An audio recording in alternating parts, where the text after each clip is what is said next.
It's time for Lady Wolverine basketball. The community, come watch.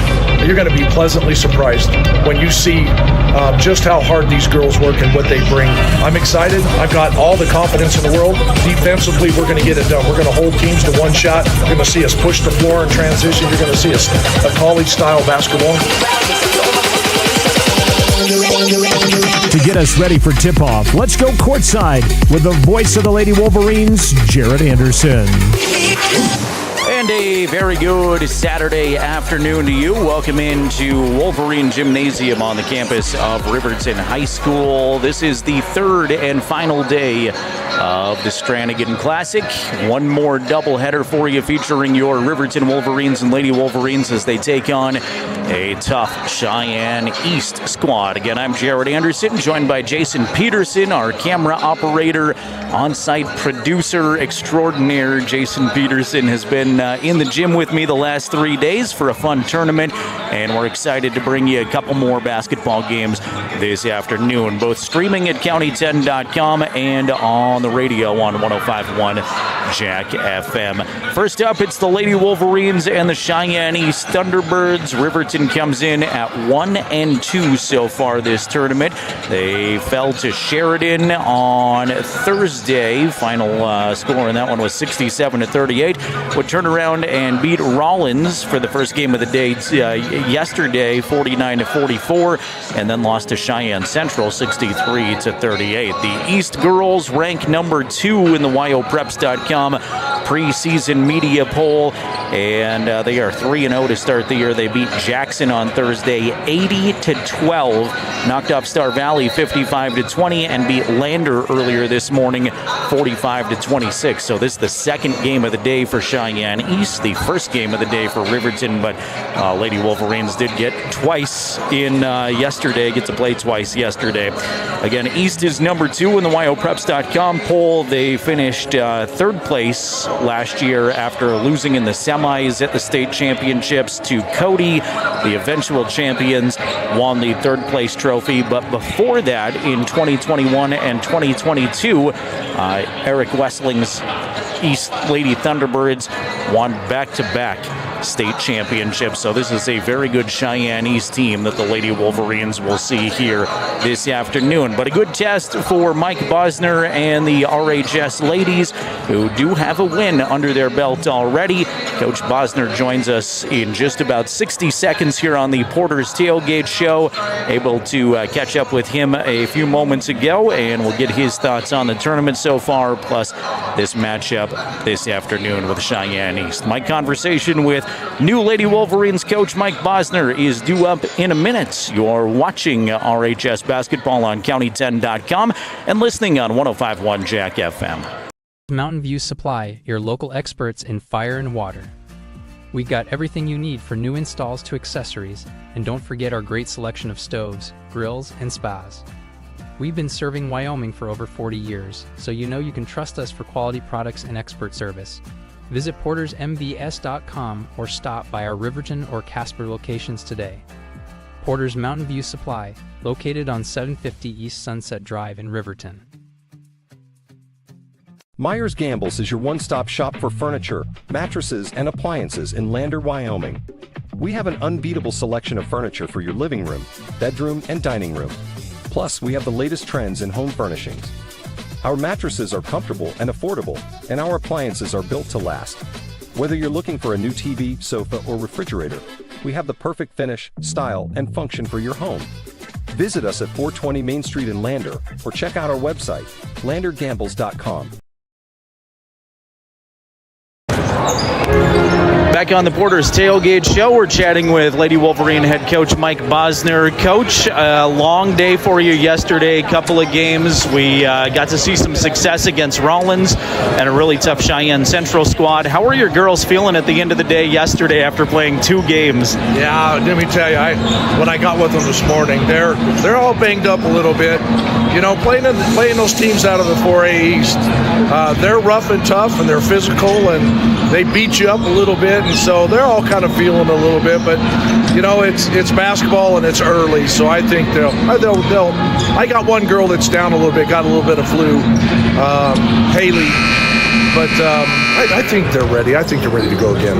All right, I like it. You got some success yesterday against that Rollins team. I imagine the locker room was fun there after the first win of the season. Yeah. You know, we've in practice for the last eight or 9 days, you know, that was high on our list, is that we needed to get that first win here, especially at home. And so, yeah, they kind of backed off a little bit. I think they saw that 20-point lead, and they hadn't seen one of them in a while. And so, you know, they all kind of got on their heels and thought, oh, we got this. And I was on them. I was trying to tell them, hey, you know, you never know what you mess with a sleeping dog. Sometimes they come back and bite you, and they did. So I'm glad we weathered the storm, and they got a little taste of that, so it was good. Cheyenne East has been a powerhouse in girls basketball for several years. What do you expect from them this afternoon? Yeah, I expect the same thing. I mean, they got some big girls inside. They got, I don't know names very well yet, but I'll get to know them more. But they got a couple of girls who shoot the ball really well from outside. They're going to pressure us, but I think we've really done a good job here the last 2 games handling the press and taking care of the basketball. Our turnover ratio is still a little bit higher than I want, but I'm hoping to see some transition today. Man, we have spent hours working on transition. I put a transition offense in. They know it, but for whatever reason, we haven't been able to get into it yet. So, yeah, but we're growing, and we're seeing some positives, so we're good. We've talked a little bit about your senior leadership, Paisley Jackson and others, but Taylin Leesburg, just a sophomore, looks like she's full of a lot of potential. Yeah, she is, and I'll tell you what, you know what's fun about her is because she's young, she has so much fire. I've been working with her individually now for about 1.5 years, and I know what she can do. She hasn't let that opened up that Superman coat yet, but I'll tell you what, when she finally does and she understands her position and what she can do, she's going to be a heck of a player. She is. All right, Coach, I'll let you go. Appreciate your time all weekend long, and we'll look forward to another one this afternoon. Absolutely. Thank you. He is the new Lady Wolverine head basketball coach. Mike Bosner started the year 1-2, and we've talked about it a number of times, but this is just a really rough schedule for girls basketball with the 2 Cheyenne schools, Central and East, and a very good Sheridan team that they have seen, but got the victory against Rollins, and we'll see what kind of game they can put together against the second-ranked team in the state, Cheyenne East Lady Thunderbirds, here today. We're about 2 minutes away from tip-off. Again, the final couple of games from what has been another successful Strannigan Classic here at Riverton and at Lander. And it's just been fun to have basketball back again, but to get to open up with games right in your own backyard, show off Fremont County a little bit. And I know Wyatt Barijka, the voice of the Lander Tigers, will echo that. Nice to have games at Lander Valley High School as well here just to start the year. Of course, Jason and I will be on the road with you next week. We're off to Green River and Rock Springs for the Flaming Gorge Classic, and that is always a massive tournament Thursday, Friday, and Saturday. So we are yet to see the schedule, but every opportunity we have to bring you Riverton basketball, if there's no scheduling conflicts between the boys and girls, we'll bring you both boys and girls basketball every day while we're down there. And if there is a scheduling conflict, we'll have to pick and choose which one we're going to bring to you, but we'll get as many of those as humanly possible, both on video and at 105.1 Jack FM. This has been the Porter's Tailgate Show. My thanks to Porter's Supply Company in Riverton making this happen and being a great supporter of Fremont County Youth Athletics. Porter's Supply Company at the corner of North Federal and Sunset. Your home for stoves, spas, pellets, and so much more. Always great customer service there, too, at Porter's Supply Company. We are just a moment away from the starting lineups here, and we'll introduce them to you along with the public address announcer, Steve Peck from Riverton High School. I don't know if we're going to get another national anthem or not. We have been on varsity games, but there have been sub-varsity games earlier today, so I think we will get a national anthem, which means I'll step aside for a quick break, and we'll be back for the starting lineups and the opening tip-off right after the national anthem on 105.1 Jack FM and county10.com. Did you see Allison at lunch today? I'm going to text her. I'm going to text Allison. Hold on, mask on. calling me. Hey, we got the food and we're on our way right now. Hey, who's coming, bro?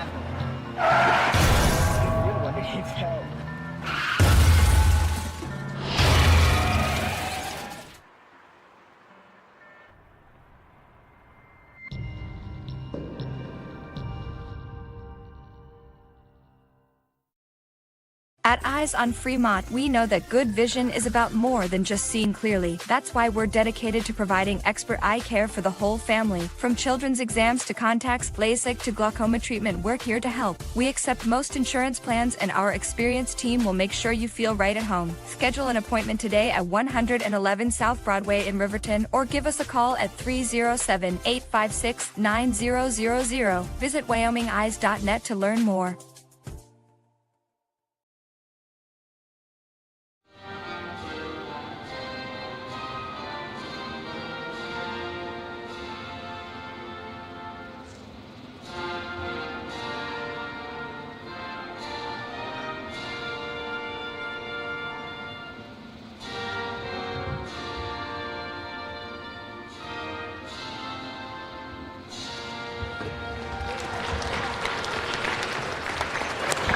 National anthem plays, and we are back here at Wolverine Gym.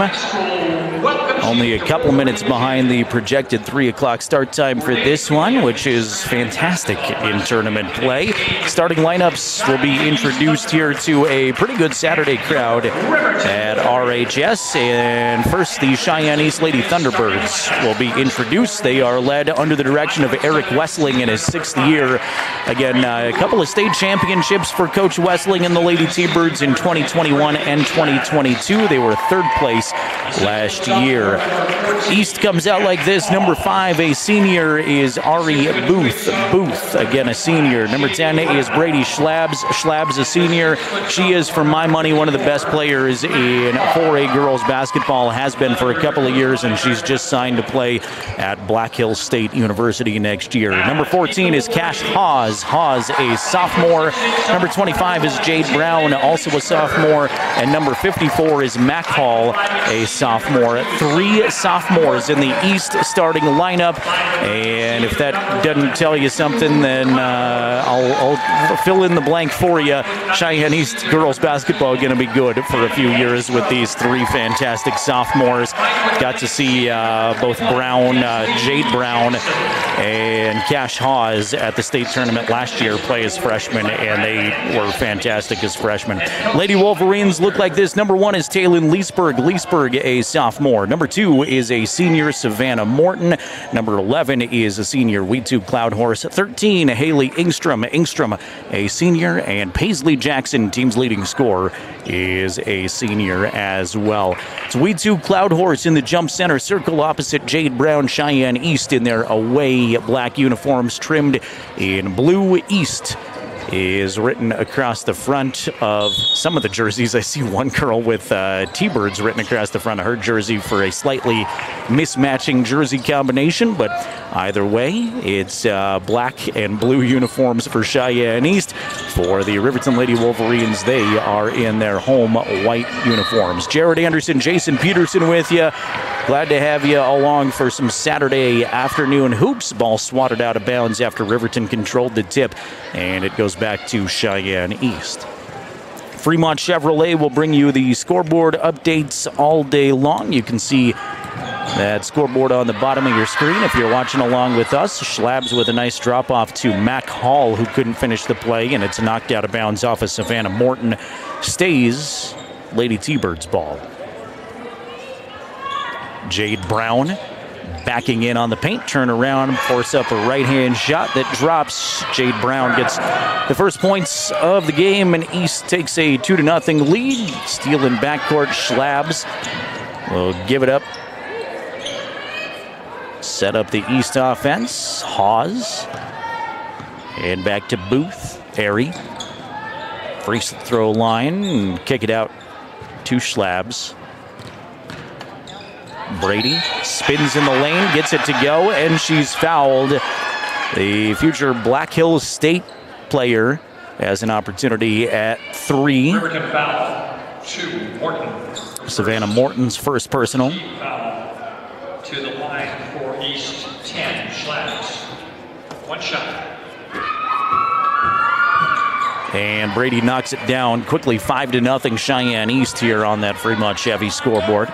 Full court pressure being applied by East all over the floor. Riverton handles it nicely, almost throws it away once they get into their half court, but Savannah Morton is there to pick up the loose ball. Here's Cloud Horse, left side, outside. She'll back in on the dribble. Now kick it out to Haley Ingstrom. Heard Coach Bosner say that Haley battling a bit of the flu today and is gutting it out there. 3-ball in the corner is in and out from Cloud Horse, no good. Kept alive by Leesburg. Kick it out to Morton, open for 3. That's no good, too strong. Fight for the rebound. Another offensive board for Riverton, but thrown away as Cash Hawes intercepted the pass. Good job by Riverton getting a couple offensive rebounds, though. Here's Schlabs just beyond the free throw line. No, and Morton will make sure she's one and done. Take it away.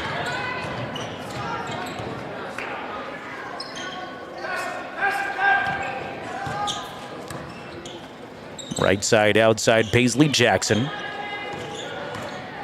Jackson run to the right side block. Couldn't get the shot to go. Ingstrom will fight for the rebound. Kick it back out to Wheatou. Cloud Horse. Shot no good from about 15 feet and a traveling violation on Hawes. Substitution for East 33, Hall. So Riverton gets it right back.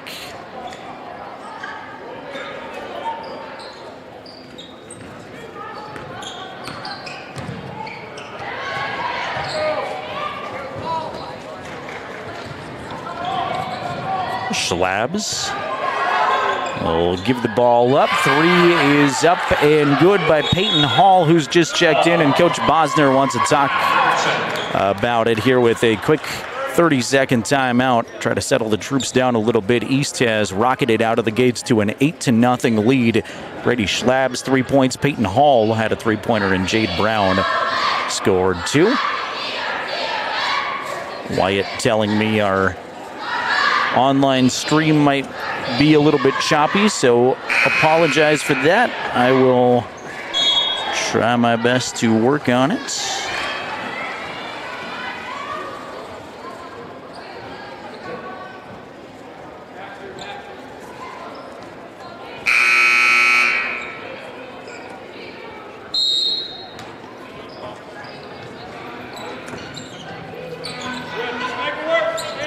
In backcourt with it, out of the timeout, is Cloud Horse, who's grabbed in foul. That's Jade Brown's first. East foul, 25, Brown. First team foul. Leesburg in backcourt finds Morton. Morton on the dribble at the top.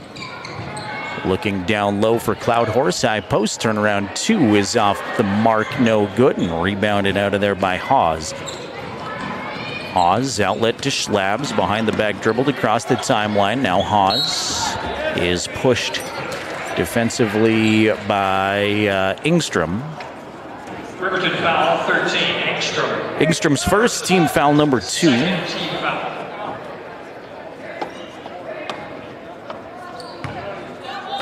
Schlabs to trigger it in the east front court. Almost like a wheel route in football. Ari Booth streaks to the basket. Can't get it to go, but she's fouled. And Riverton. Turnaround 2 from the right side block is no good. Put back, though, by Hall is good. Mac Hall's first points. And it's 11-0 Cheyenne East, the lead now. Dish on a cut to Leesburg, but an offensive foul on Taylin. That is the 5th team foul, but player control will not give them free throws. Her first. 5th team foul. Returning for East 14, Halls.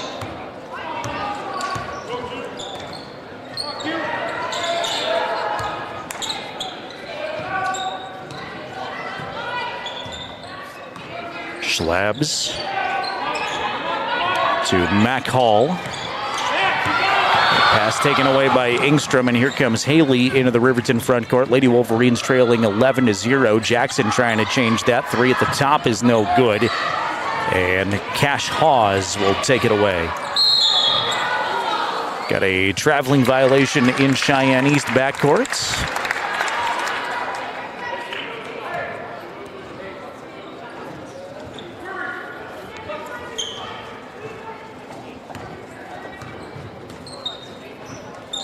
Leesburg, left side, outside, Paisley Jackson. Jackson uses screen, now dish off for Cammie Paskett, who's into the basketball game. 3 by Paskett is no good, didn't try anything. Riverton still searching for their first points on the afternoon, trailing 11-0, 1:25 to play first quarter action. It's been all East so far. And 5 different scores in the East 11-point effort.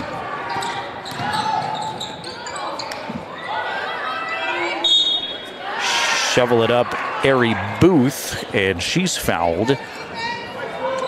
Got a Cammie Paskett foul. That is the 6th on Riverton of the quarter, and for the first time we will see free throws here as double bonus for Ari Booth. Ari 1 of 2 at the free throw line today, make it 2 of 3. Returning for East 10, Schlabs. Schlabs and Brown return to the East lineup after a real quick breather. Riverton Lady Wolverine volleyball coach Justin Taylor and football coach Mark Lenhart both looking on. Have been in the gym most of the tournament as both free throws good, and Cheyenne East going to get a steal in backcourt looking for more. Haas has it on the dribble as East sets up the offense with 59 seconds left. Knocked out of bounds by Paisley Jackson. Stays East basketball.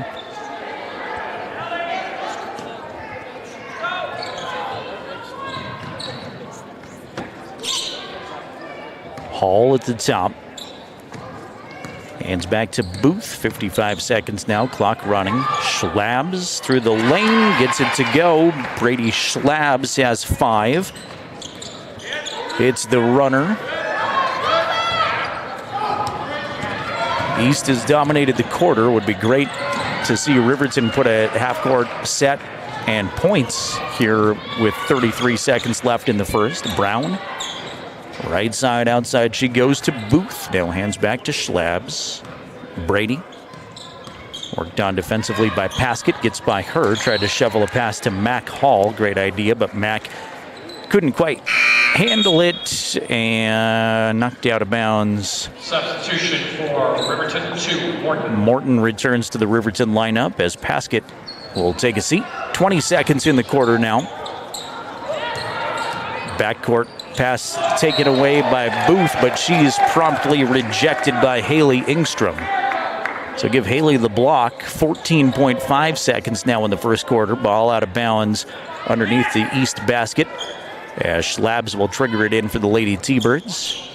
Jade Brown at the top.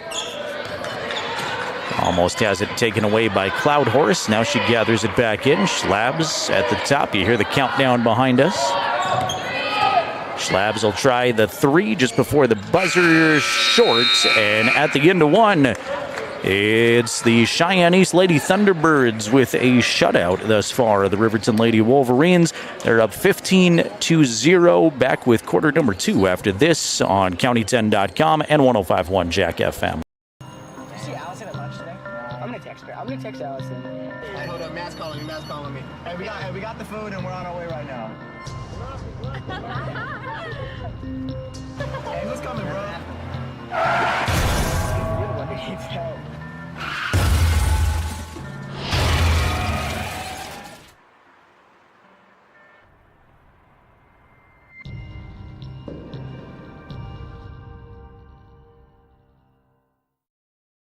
At Eyes on Fremont, we know that good vision is about more than just seeing clearly. That's why we're dedicated to providing expert eye care for the whole family. From children's exams to contacts, LASIK to glaucoma treatment, we're here to help. We accept most insurance plans, and our experienced team will make sure you feel right at home. Schedule an appointment today at 111 South Broadway in Riverton, or give us a call at 307-856-9000. Visit WyomingEyes.net to learn more.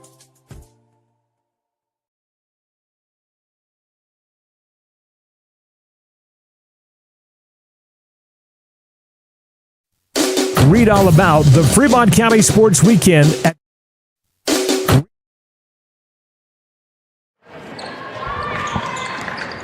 Welcome you back here to Wolverine Gym. Second quarter is underway as Paisley Jackson will put a 2 up and in. Paisley's first bucket of the game to drop. First one for any of the Lady Wolverines for that matter. They started the quarter down 15-0, make it 15-2 now. Shot is not going to drop for Perea. Peyton Perea, who just came in, knocked out of bounds. Coach Bosner said that should be Riverton basketball or wanted a foul. He's upset with the near side official.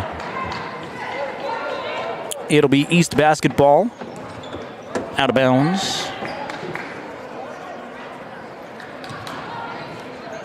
Slabs to trigger it in. Does so to Perea. Perea hands back to Brown. Brown directing traffic. Watches a cutter go down low. Now take it on the dribble. Stop at the elbow. Dish it back to Hall. Peyton Hall running through the lane. She's got 5 points. Make it 17-2, Lady Thunderbirds on the Fremont Chevrolet scoreboard. Paisley running through the lane is swatted away, out of bounds, stays Riverton basketball. No, out of bounds off of Riverton last. Maybe that just came out of the hand weird from Paisley Jackson.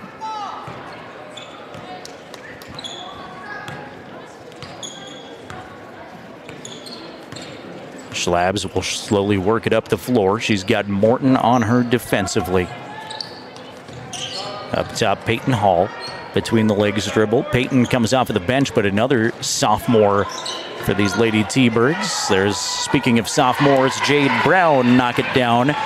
Watch Jade play last year at state basketball for 3 games, and she was an impressive freshman, still just a sophomore doing big things. Out of bounds to the Lady Wolverines. 19-2 Cheyenne East out in front of the Lady Wolverines, who are 1-2 so far in the Strannigan Classic. They fell to Sheridan on Thursday, lost to Cheyenne Central last night, but did beat Rollins bright and early yesterday in the first game of the day.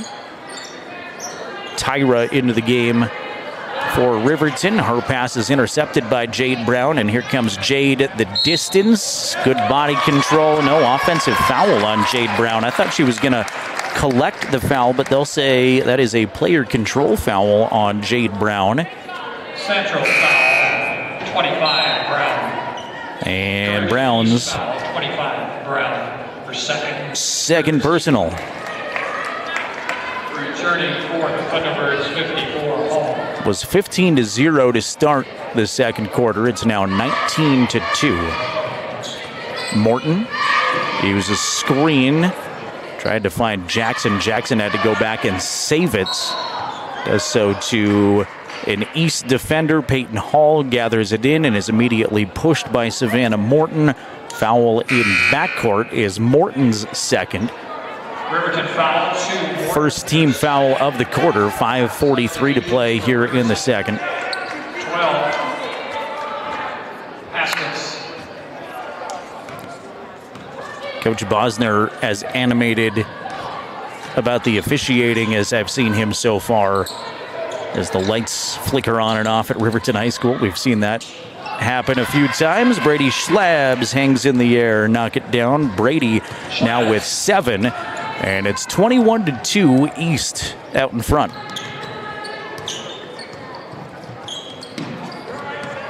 There's Cammie Paskett at the top. Peyton Hall on her defensively. East falls back in their zone defense. push foul on Mac Hall. Almost called her Mac Brown, the coach of the North Carolina Tar Heels, but I don't think Mac Brown is playing in this contest. That is Mac's first foul. Second team foul, ball out of bounds. Engstrom will lob it into Paisley Jackson up top. Jackson has a defender in her face. She'll get by her, try a three, and it didn't draw anything. Will go out of bounds. To the Lady T-Birds. Cheyenne East certainly showing us why they are the number 2 team in the state for a girls basketball. Schlabs. Right side, outside, she goes to Hawes. Brown and Hawes play catch. 3 on the way from Schlabs now is no good. Long rebound to Taylin Leesburg. Leesburg will jog it up the floor with those bright pink shoes. Defender also in bright pink shoes. Now right side, outside to Cloud Horse, who's sporting some aqua green shoes, as I give you that update for no reason at all. Left side, outside is Leesburg. Now Paskett, Cammie, take it to the floor a couple of times. Reload to Weetu. Weetu with Mac all over her defensively. Now lose the handle, and Weetu will commit the foul. Hand check on Cloud Horse is her second. Riverton foul. 11, Cloud Horse. Your second team foul. Substitutions for Riverton. 12, Paskett, 22, Taylor. Paskett and Lexi Taylor into the game. First time for Lexi in this contest. Left elbow jumper by Hawes is no good. Long rebound kept alive by Fonseca. Find a cutting Schlabs who knocks it down, and she's fouled. Brady with 9 and an opportunity at 10. And she gives East a 21-point advantage with one more free throw coming up here. Cloud Horse, her third team. That was on Weetu, and that is her third.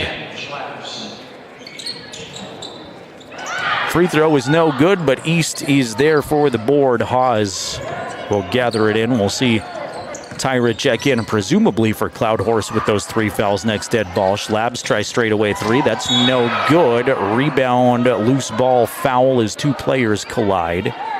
Savannah Morton goes down hard, is grabbing her back. May have come down on her tailbone.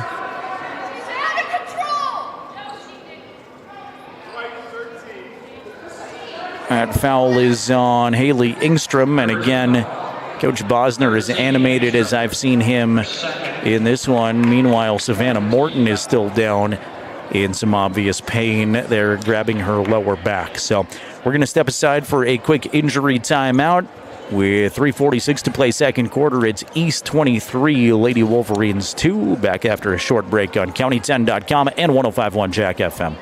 Ready to explore Wyoming's stunning parks at Fremont Motors during the Open Road Sales Event. We're giving away a complimentary Wyoming State Parks pass with every vehicle sold, so you can get out and explore our beautiful state behind the wheel of a brand new vehicle. Plus, all Fremont vehicles come back by Fremont Care, so you'll be covered no matter what the Open Road has in store. Visit Fremont Chevrolet GMC in Riverton, or shop online anytime at FremontMotors.com and start your Wyoming adventure today. Perfect Power is a proud supporter of athletics and student athletes all across Fremont County. Perfect Power provides services for residential, commercial, and industrial jobs. Darren Hubble, owner and master electrician, has over 30 years of electrical experience. Darren's trustworthy team of professionals can get the job done right. Perfect Power, serving Fremont County and surrounding areas. Stop into 1320 West Main Street, Lander, or give them a call at 307-332-7184.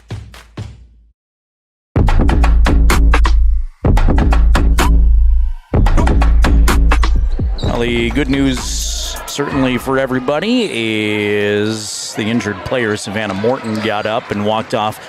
Definitely in some pain with, looks like she kind of crashed on her lower back pretty hard there, but was able to get up off the floor and will be checked out by this Riverton training staff that, by high school sports standards, is fantastic too, with Ross and Page heading that up. taken away by Cheyenne East as another turnover for the Lady Wolverines. They've had several here in the first half. 3:05 to play now on the Fremont Chevy scoreboard. Brady Schlabs, what a move underneath to Hall, lay it up and in. Schlabs with the fantastic dish, and it is a 23-point East advantage at 25-2. We knew East was good, and I think we're seeing why a lot of folks consider them one of the favorites in the state. Of course, the Cody Phillies are expected to challenge East again. Cody defending state champs. They were perfect last year. Engstrom baseline shot not going to drop, and the follow is good. Taylin Leesburg got it, and official at a long substitutions for East 3. Monologue there at the end of that basket. I'm not sure what happened. It wasn't a foul called, but the official stopped play and made sure both teams heard him discussing something. Don't want to speculate, but bucket for Riverton. First one of the quarter, first in quite a while by Taylin Leesburg. So Leesburg and Jackson both have two, and Riverton trails 25-4 as we close in on 2 minutes remaining in the first half. Mac Hall underneath loses the handle, and it'll go back to Riverton. Paisley Jackson going to check back in. Cammie Paskett will come out. Jackson. Appreciate everybody hanging in there on our YouTube stream. Had some first quarter issues, but I think we've got that recognized and taken care of. Foul is given to Peyton Hall. Didn't see what happened first, but I did see Jackson kind of extend the arm, and some of the East players thought she might have pushed off, but a foul before that action, or maybe it wasn't as bad as it looked from here. Here's Taylor for three. First shot of the game is no good for Lexi. And rebound hustled down by Peyton Hall. Peyton jump stop through the lane, off balance. Two is good. Peyton Hall now with 7 points. She's been impressive off of the bench. Three from Jackson is too strong off the mark and muscled away by an East newcomer. That's Taylor Schaefer. And if you've heard me talk about sophomores, you'll never guess that Schaefer is also a sophomore on this East team. That class is just so loaded. Shot was no good. Mac Hall did a great job getting a rebound, and she is swatted and fouled by Tatum Tyra. Tyra's first. And free throws coming up for Mac Hall. To the line for East 54, Hall. 2 shots. So to continue that sophomore thought, 5 sophomores play on East's varsity, and obviously East is a school with a lot of athletes 11. and a lot of different players to choose from, so that's pretty impressive. Good news for Riverton fans. Savannah Morton has re-entered the game after she came down hard.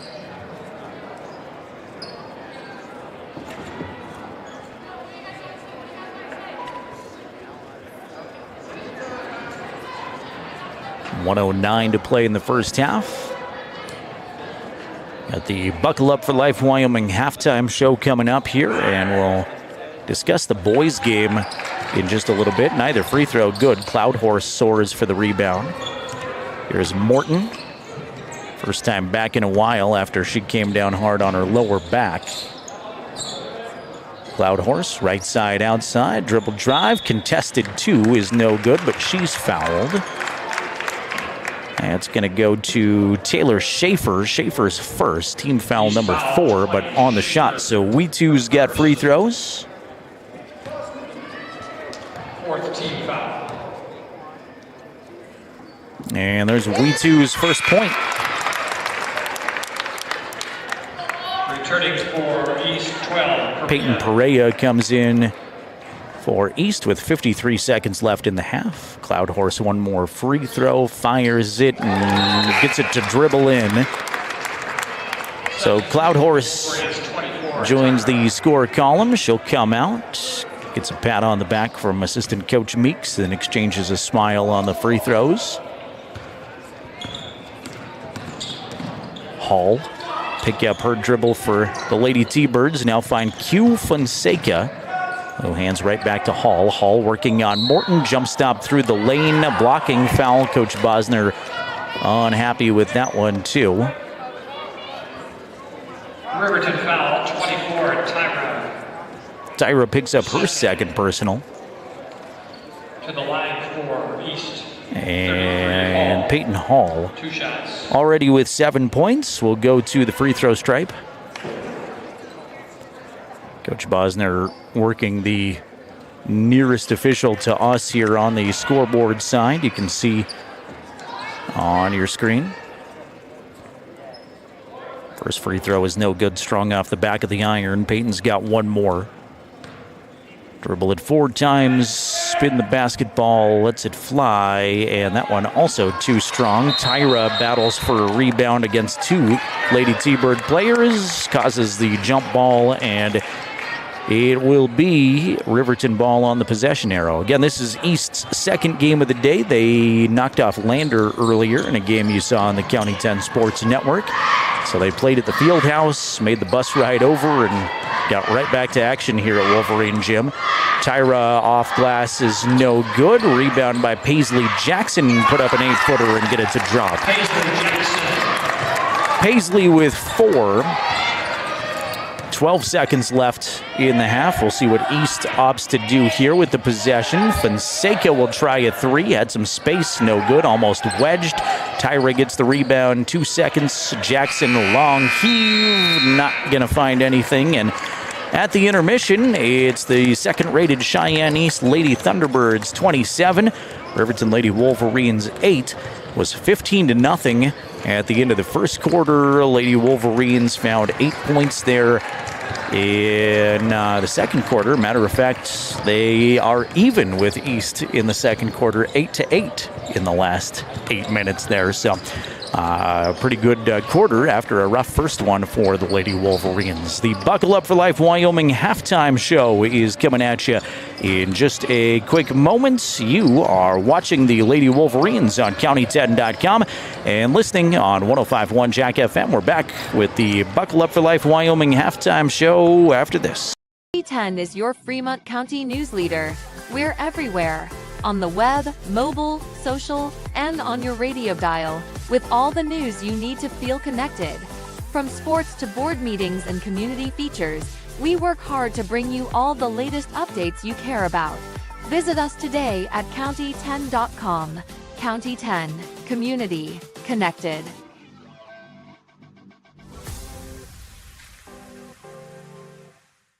Make your home improvement projects a breeze with Sutherland's, your home improvement experts. Always the right products at the right price. For every project, every day. You can shop and pay online at Sutherlands.com, and we'll get it ready for easy in-store pickup. With the tools and the know-how, you can count on Sutherlands for any job. With over 30,000 items in stock, make your first stop at Sutherland's Home Improvement in Casper and Riverton.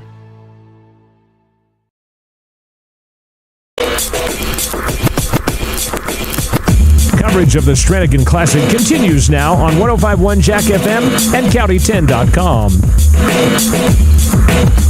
This is the Buckle Up for Life Wyoming halftime show.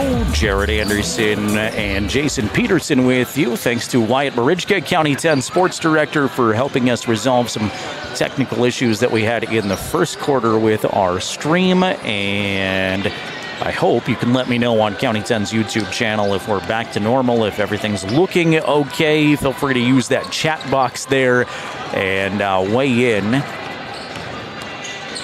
Appreciate everybody for their patience there in the first quarter, but looks like our connectivity is holding up at this point. At the intermission, it is Cheyenne East Ladies 27, Riverton 8. A much better second quarter by the Lady Wolverines after they trailed at the end of the first quarter mark 15-0. They go even in the second quarter, 8-8. Took a while for Riverton to kind of I don't want to say catch fire with only 8 points, but they did start to heat up offensively quite a bit. Paisley Jackson had a couple of field goals for 4 points.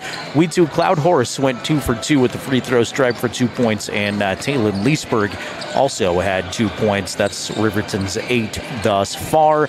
There are 5 athletes in the score column for Cheyenne East, led by Brady Schlabs with 9 points, 7 points for Peyton Hall, who's done a great job off the bench, 4 points apiece for Jade Brown and Mac Hall, and 3 points for Ari Booth. So that's how you get to 27-8. It is a 19-point advantage for the Lady Thunderbirds at the break. Coming up in another 45 minutes or so, we've got boys basketball, our final broadcast of the Strannigan Classic, as Riverton brings their 2-1 record against the Cheyenne East boys, who are the WyoPreps.com preseason favorite. They're the number 1 team in 4A boys basketball. They've started the year 3-0. They were state champions last year, and Rusty Horsley's got them firing on all cylinders early, it looks like, in his 6th year coaching. So boys basketball coming at you here in just a little bit. You see on your screen right now some of the Wolverine boys warming up here, going through pregame routines, and they'll get after it here in about 45 minutes or so. Some fun comments from Coach Bo Sheets and our Tyler Watson State Farm Player of the Game last night, Eli Lucas, about enjoying this experience, even though they lost a tough game against Cheyenne East last night, even though they were fatigued after playing a couple of games in one day. They said, basically, Coach Sheets, I'm paraphrasing, said, anytime you get the opportunity to play basketball, it's a good day. So we'll take the tiredness, we'll take the loss, and get to have an early learning experience here. And you don't want to say these games don't matter a whole lot, because every game matters a little bit. They want to win every time out. But as far as the general standings are concerned, there's not a ton at stake here in the early going. So learning experience, and both of these teams will have the opportunity to get after one another in another ranked matchup tonight here in just a little bit. We'll take another break. This is the Buckle Up for Life Wyoming halftime show. We're back in 60 seconds to recap more of this first half and set you up for 16 more minutes of Lady Wolverine basketball. At the break, it's Cheyenne East 27, Riverton 8. Back after this on 105.1 Jack FM and County10.com. Letters. 5 letters. Just think about, what am I doing right now? Smile. Smile? Uh-huh. This is so easy.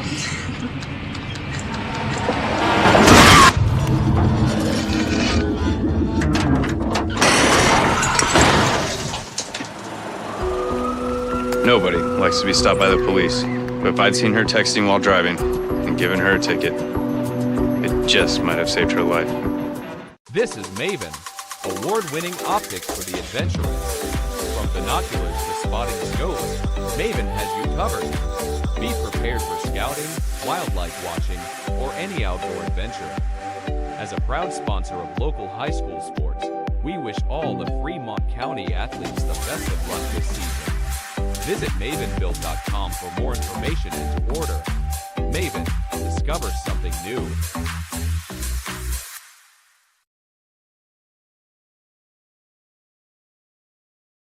Tires, and more tires. Bailey Tire and Auto Service offers a huge selection, great prices, and fantastic service. Oh, yeah. Hi, this is Haley. With over 13,000 tires to choose, Bailey has tires for your ATV, farm implement, car, truck, trailer, semi, lawnmower, wheelbarrow, you name it. If it has a tire, Bailey Tire and Auto Service can fix it or replace it. Bailey Tire and Auto Service is your one-stop complete tire and service shop. Just remember, with Bailey's, there's no tricks, just tires. Central Bank and Trust is a local bank that is focused on technology and convenience. We have a simpler online mortgage application process. You can use your computer or mobile device to upload required documents and sign them online.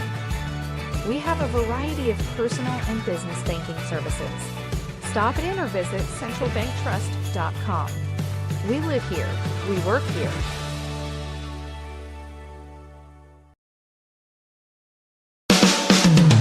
Coverage of the Strannigan Classic continues now on 105.1 Jack FM and County10.com. This is indeed the Strannigan Classic. Final day of the 3-day tournament here from Riverton High School. Jared Anderson and Jason Peterson at your service. Shout out to our technical guru one more time, Wyatt Barijka, who is resolving issues right and left on our behalf this afternoon. Once again, at the halftime mark, Riverton led in scoring by Paisley Jackson with 4, 2 points for Leesburg and 2 points for Cloud Horse. East led in scoring by Brady Schlabs, who has a game-high 9 right now. Riverton trailed 15-0 at the first quarter, at the end of the first quarter, and that second quarter went 8-8, so a much better job on both ends of the basketball for Riverton there in the second 8 minutes. Coach Bosner has not been thrilled at a number of things here, including lobbying with the officials. He had another conversation with the officials as he was coming out of the tunnel, and as you may be able to see on your screen right now, he's going up to one of them with a handshake and a smile on his face. So I totally understand the heat of the moment stuff where you're frustrated with calls, but the ability to go back and exchange a laugh or two, I think, speaks volumes on somebody's character. So he is having a good chat right now with one of the officials on our side.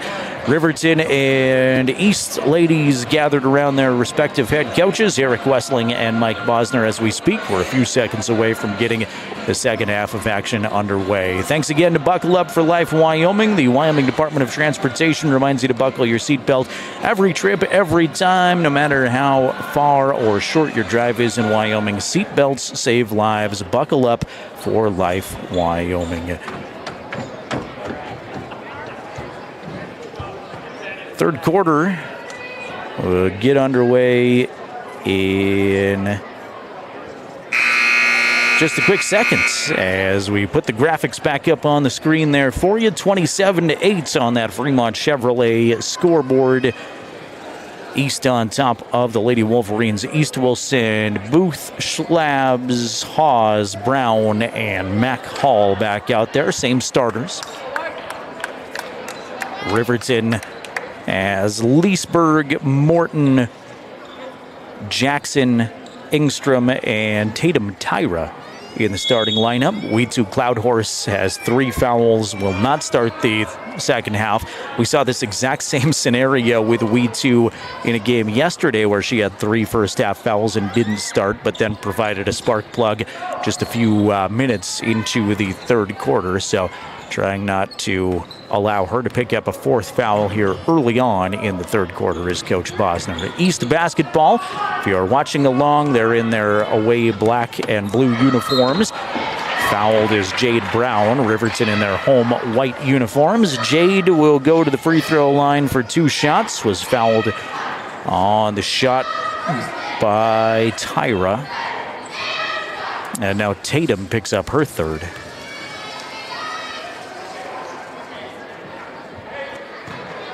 First free throw, no good. Too strong for Jade Brown.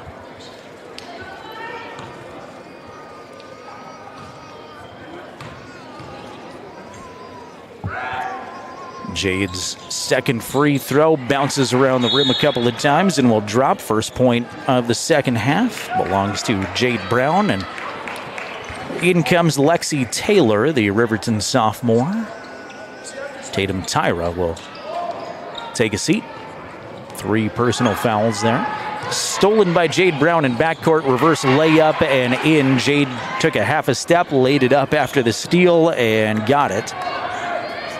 Jade Brown now with 7 all of a sudden. The first 3 points are Cheyenne East, but Riverton looking to change that as Leesburg quickly soaring down the lane, lay it up and in, and she's fouled. East foul, 54, Hall. Mac Hall picks up her second foul. Nice burst of speed by Taylin Leesburg, who has 4 points. Chatted with Coach Bosner about Taylin a little more before this game on the Porter's Tailgate show, and he spent a lot of time with her during the summer working one-on-one, spent time with basically every one of his kids doing some one-on-one drills and specialized practices, but really impressed by the sophomore and thinks that she'll have a bright future. 3 is knocked down by Ari Booth, and the East advantage goes back 33-11. Here's Jackson squaring up for 3 and knocking it down. All of a sudden, we're shooting the lights out both ends. Back-to-back three-pointers on either side. Jade Brown will find Hawes in the corner. She tries a 3, and finally a miss. No good. Taken away by Leesburg. Leesburg wants to push the tempo into the front court. Can't get it, but she'll draw the foul this time. Brady Schlabs got a piece of her. She went up with it, and now Leesburg will have an opportunity back at the free throw line where she just hit one. East foul 10, Schlabs. First, second team foul. To the line from Riverton 1, Leesburg. Taylin toes the mark, takes a big deep breath, and lets it go, knocks it down. Substitution for East 33, Hall. Peyton Hall returns to the Cheyenne East lineup. Replaces another Hall. Mac Hall comes out.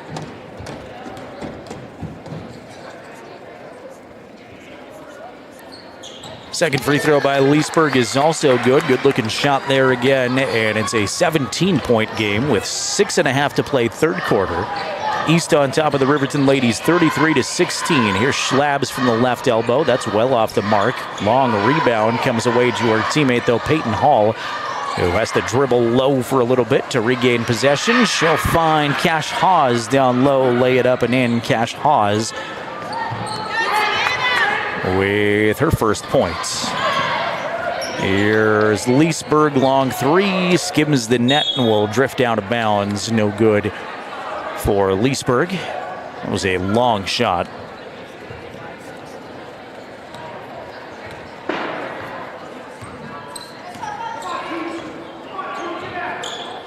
Schlabs has Morton on her, tries to get past her and is bodied up and fouled on the shot.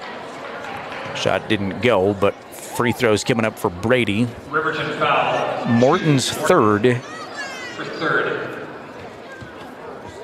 I've mentioned throughout the tournament so far that Savannah Morton has done a great job defensively on players, and of course when you are one of the better defensive players on your team, then that means you get difficult assignments like that of guarding Brady Schlabs, one of the best girls basketball players in the state.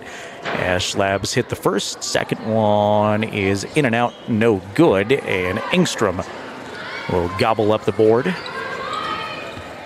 It's a 20-point East advantage now at 36-16.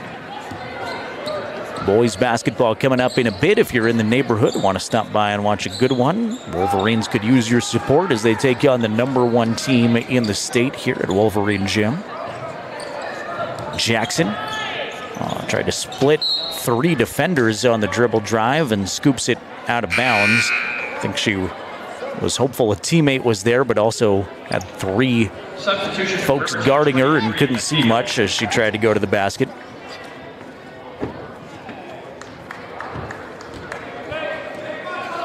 A lot of volunteers, a lot of workers put these tournaments on, from concessions to cleanup and janitorial crews.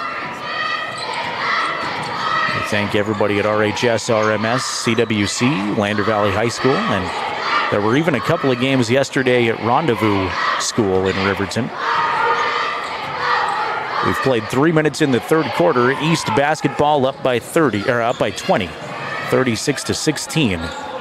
Shot is no good. Booth never really got a clean look at it. Bounces hard off the backboard. Leesburg wants to force the issue the other way. Is swatted by Jade Brown, though, and taken away.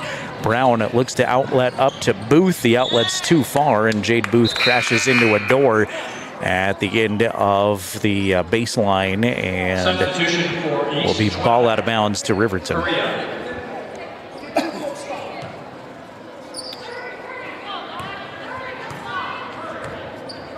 Timbri Mathil is in. Paskett is also in for Riverton. Cammie Gave it to Jackson, and an illegal screen is going to be whistled against Mathill. First personal on the sophomore, who just checked in a second ago. Her first, third team foul. That is the third team foul on Riverton. Peyton Hall on the dribble is met by Cammie Paskett defensively at the top. Hand back to Schlabs. Brady, a little bit of space. Didn't square up, though. Now we'll take it on the drive. Off balance. 2 is good. Brady Schlabs with a runner. And Brady now with a dozen. 4 minutes to play in the third quarter. 38-16, Cheyenne East up. Paisley Jackson with some nifty dribbling. Creates space. Can't get along 2 to go from the right side, though, and rebounded away by Perea. Here's Hall. Hall forces up a right-hand teardropper that doesn't find the net, and it's knocked out of bounds. Stays with East. Loose ball, I think, went off a Paisley last.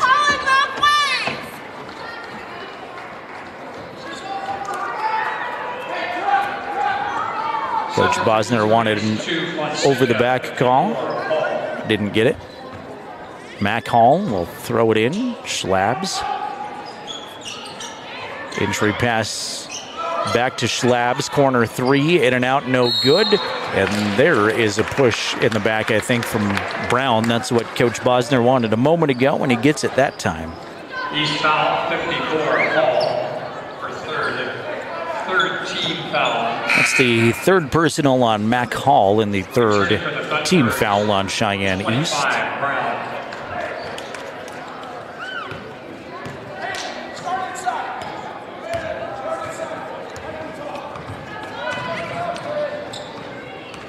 Leesburg has Hall on her near the midcourt center area. Now runs into her teammate for a second. Give it away to Mathill. Mathill, right side baseline, can't get it to go, but Timbry is fouled, and free throws coming up here for Timbry on the Fonseca foul. That is Q's first. Fourth team foul. And Mathill to the free throw line. First of 2 is good. Timbry's first point.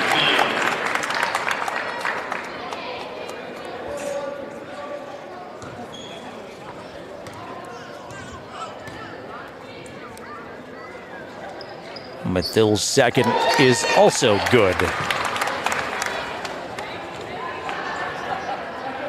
Cuts the deficit back to 20. Hall, and back to Brady. Schlabs through the lane, beat one defender. Easy layup for Schlabs. A nice move off the dribble, and she now has 14 points, the future Black Hill State product. Right side, outside, Paisley Jackson will square up for 2. That's no good, and Brown will make sure Riverton's one and done there. Hounded in backcourt, give it to Schlabs, who will work it up the floor. Brady hangs in the air for 2, dribbles off the rim a couple times, won't fall, and Paskett has it knocked away out of bounds, goes back to Riverton.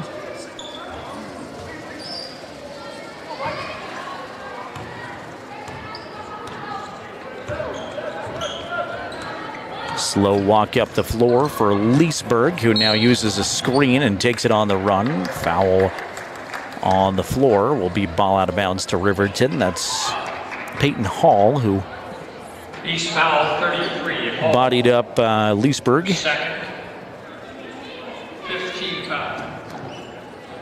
Well, that's the 5th team foul, so bonus for the Lady Wolverines with 2:13 to play third quarter. And an opportunity maybe at some free throws here in the late stages of the third. First free throw for Leesburg is no good. Talon with 7 points. All of them came in the second quarter.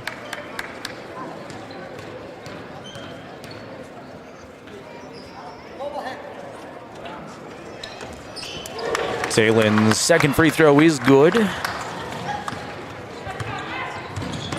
Here's Hall into the front court. Morton on her defensively. Riverton back in that 2-3 zone. Now Schlab's long three. That's no good. Rebound volleyed for, and Jade Brown, the tallest player, gathers it in. Dish off underneath, lay it up and in. Q Fonseca. That's Q's first bucket.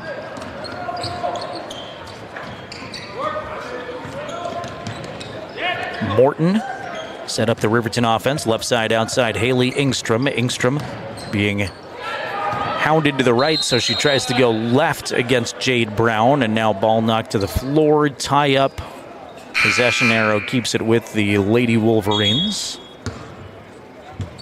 Substitutions for East 5, Booth, 14. Riverton ladies will be back at it Thursday, Friday, Saturday next week in both Green River and Rock Springs for 3 more contests. A lot more game reps for these ladies under their new head coach.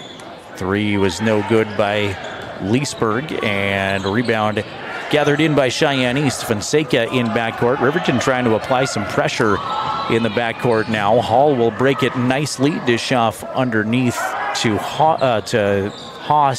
Long 3 is on the way by Booth. That's no good.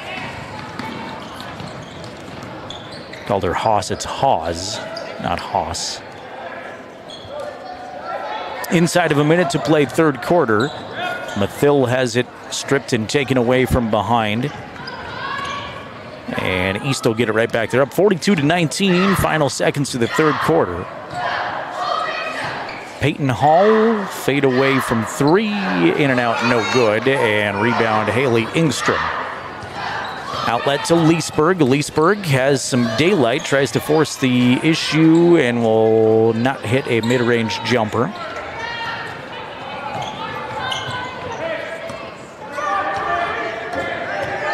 Booth set up the East offense here inside of 20 seconds to play in the quarter now. There's Jade Brown flashing to the rim, and she is left wide open. Jade Brown now has 9. Morton is fouled by Hall, and bonus, so free throws coming up for Savannah Morton. Savannah looking for her first point on the afternoon. She was injured in the second quarter, missed some time after she came down hard on what looked like her tailbone. That's the third personal on Peyton Hall. First free throw for Savannah, no good. Long and to the left. Cloud Horse returns to the Riverton lineup. Just 5 seconds left in the quarter here after the Morton free throw. Gets the second of 2. See if East puts it up at the buzzer here. Schlabs from the top. Buzzer beater will not go. And after 3, it's the Cheyenne East Lady Thunderbirds 44, the Riverton Lady Wolverines 20. We're back for the final 8 minutes of this one right after this timeout. You're watching the Lady Wolverines on County 10's YouTube channel and listening on 105.1 Jack FM. Looking for an upgrade to your vehicle? Wyoming 4x4 is the place to go for all your upgrade needs. From lift kits to bumpers, grill guards to bed liners, we've got everything you need to take your ride to the next level. We use top brands for our bumpers like Fab 4s, Ranch Hand, and Rhoda Moore. So get your vehicle ready and stop at Wyoming 4x4 or give Dan a call at 307-857-3175.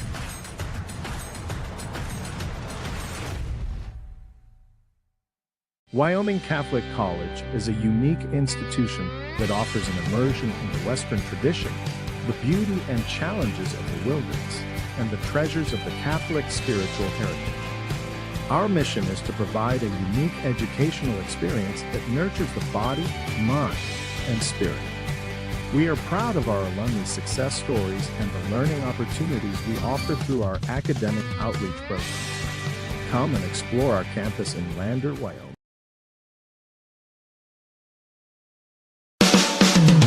Coverage of the Strannigan Classic continues now on 105.1 Jack FM and County10.com. Fourth quarter has just begun from Wolverine Gym. Cheyenne East on top of the Riverton ladies 44-20. Jade Brown hoists up the first shot of the quarter that does not draw anything, but Schlabs is there to keep the rebound alive for Cheyenne East. Reload to Ari Booth. Morton on her defensively.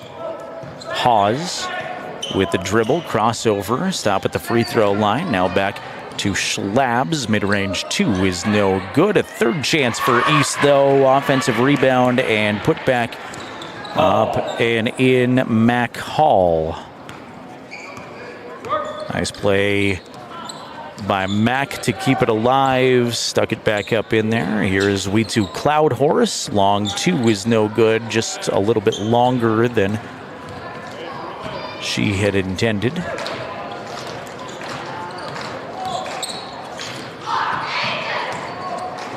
Running the drive that time was Booth, and a foul on the rebound will be whistled on the Lady T-Birds. First foul of the quarter. That's Mac Hall's fourth foul, and Mac is going to check out of the ball game with those 4 fouls. Peyton Perea returns to the lineup. Cami Paskett on the dribble. Jade Brown on her defensively. Picks up her dribble, looking for some help. Tried to get it to Morton and could not connect. It's taken away by Lady T-Bird. Schlabs has it poked away from behind. Morton tried to make a hustle play and knocks it out of bounds.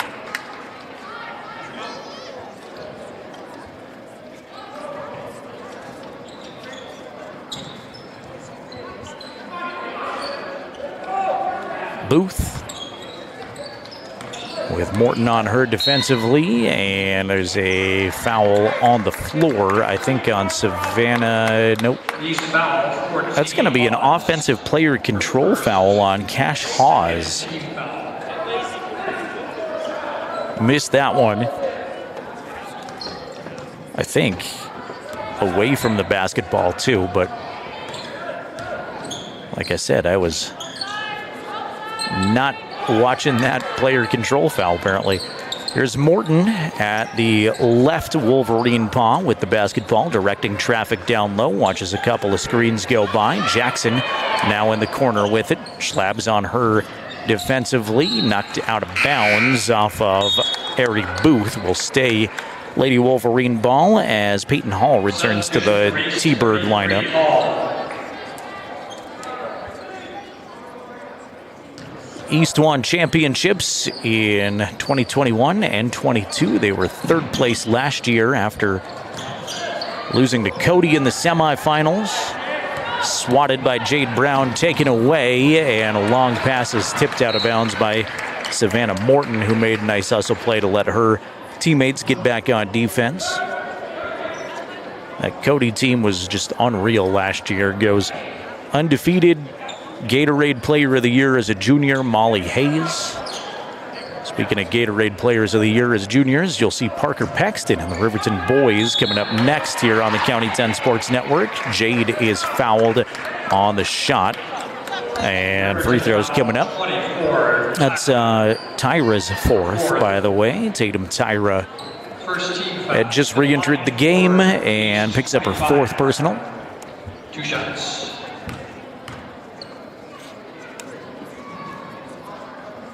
Brown's first is good. Returning for the Wolverines. Jade with 10 points now. 13, Engstrom. 6 of it coming in this half. Second free throw, no good for Jade. Too strong that time. 5:38 to play in the game. It's been all East from the get-go. They've led the entire way, 47-20 now, and they're looking for more as Schlabs will steal it. Lead it for Jade Brown, left side all alone, lay it up and in. Jade Brown with 2 more.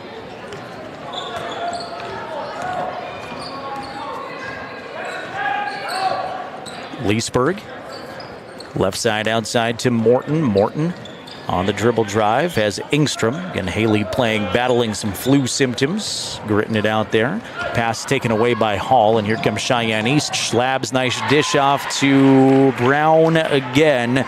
Schlabs to Brown. That combination seems to be working for East, and Coach Bosner wants a 30-second timeout. 4:56 to play in the game. It's 51-20, Cheyenne East on top of the Lady Wolverines. I want to thank Myers Gambles on Main Street in Lander. They're excited to cheer on our Fremont County student athletes. Gambles has winning deals, delivery free within 30 miles of their Main Street store in Lander, so that free delivery includes Riverton.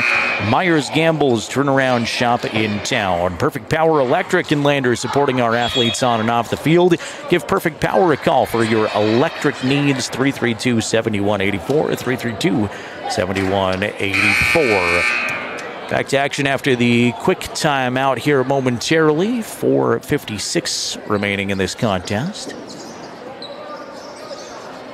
Coming up at the conclusion, Tyler Watson from State Farm Insurance allows us to select our player of the game.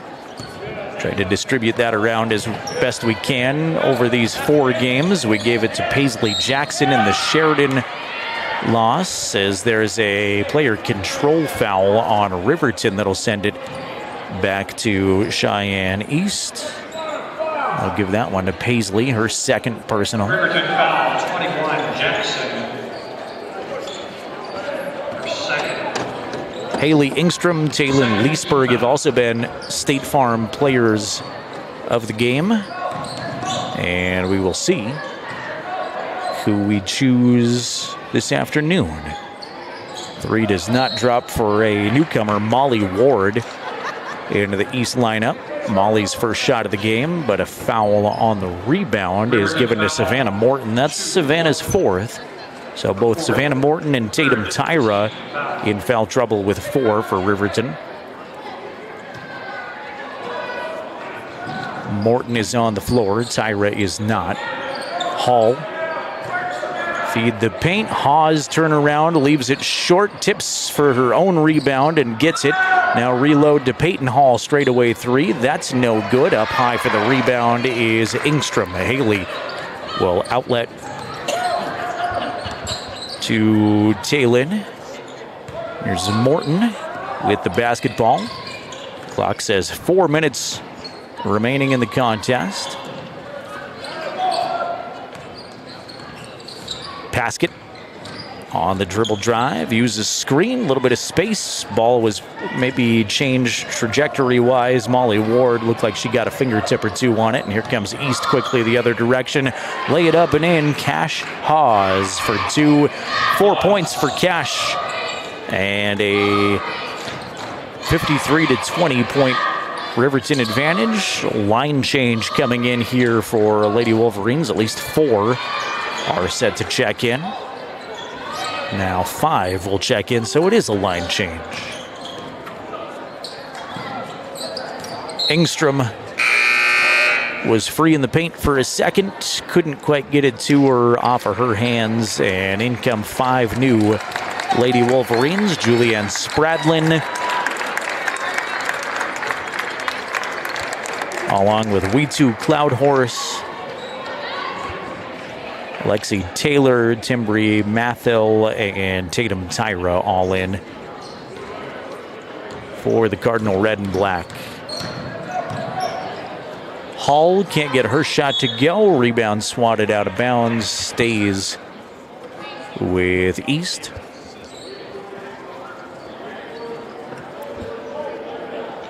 Game's leading scorer at this point is Jade Brown with 15. Brady Schlab's not far behind at 14. Inbound is tied up, and possession arrow going to give this to Riverton. Taylon Leesburg leading the Riverton effort with 8. Paisley Jackson has 7.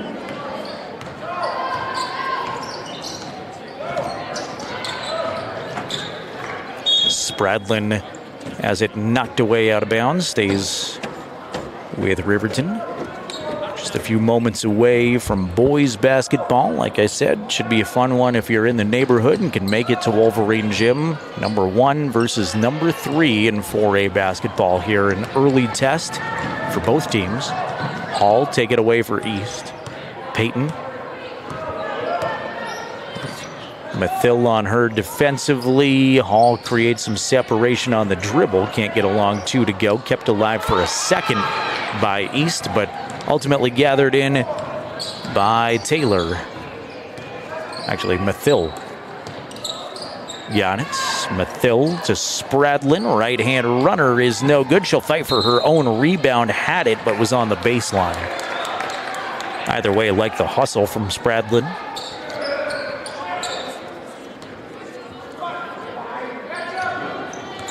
It'll be a very short Bailey Tyronado post-game show, as it has been most of the tournament for the ladies. We'll run down the final scoring, and we will transition from girls basketball to the Porter's Tailgate Show. Chat boys basketball. There's Tyra stealing it away for Riverton inside of 2 minutes to play here. East has been in front all game long. They led 15-0 after the first quarter. And it's currently 53-20 on that Fremont Chevrolet scoreboard. We2 Cloud Horse tried to save the possession for Riverton. Slides on the floor out of bounds, and it's off of her last.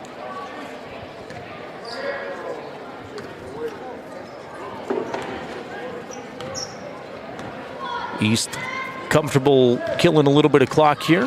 Running the offense, have subbed down largely. The free throws going to come up here for Perea.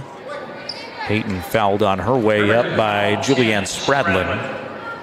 First, 4th team foul. And Peyton Perea steps to the stripe. 2 shots. Her first rattles home and drops.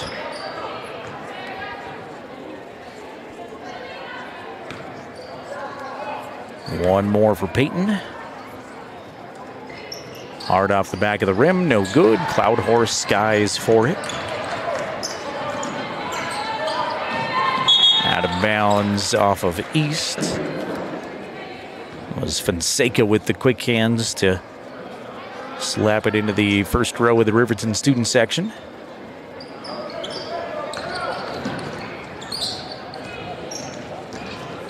Mathill on the dribble.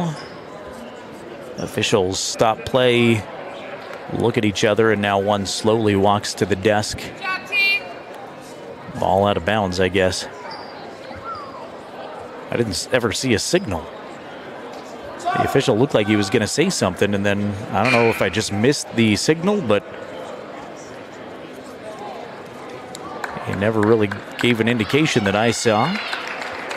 Leesburg returns. Mathill comes out to a nice round of applause.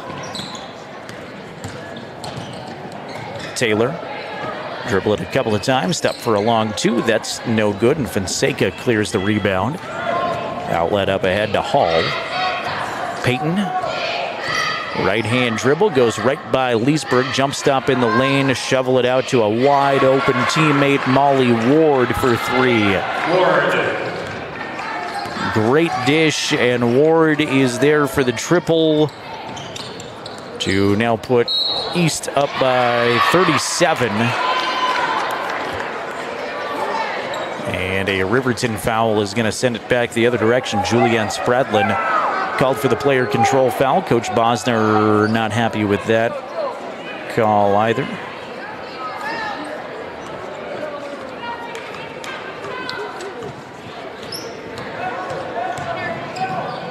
Hall right down Main Street. Couldn't get it to go there on the right side. And another foul on the rebound. That one will go to Peyton Perea. So just 41 seconds left in the quarter. Boys teams waiting to come on the playing surface here in just a few seconds. Lady Wolverines will drop to 1-3. Cheyenne East will improve to 4-0. Cloud Horse get by one defender on the baseline. Can't get the high arcing shot to go. Tyra putback is no good, but she's fouled. I said this when Riverton played Central and was down pretty handily in the late stages. I like the fight that these Lady Wolverines still have. The coaching staff still up coaching the entire way, and they're cheering a lot of the bench players on at this point as Tyra's free throw is good.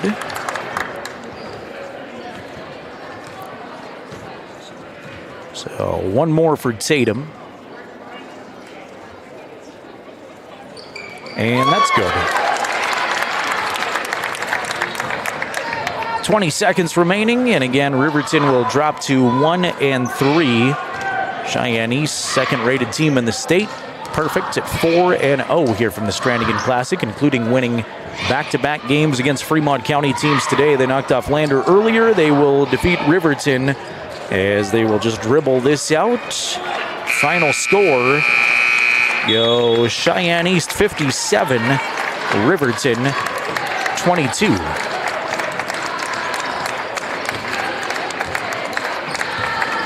Coming up in just a quick minutes, we have the opportunity to bring you the Bailey Tire and Auto post-game show.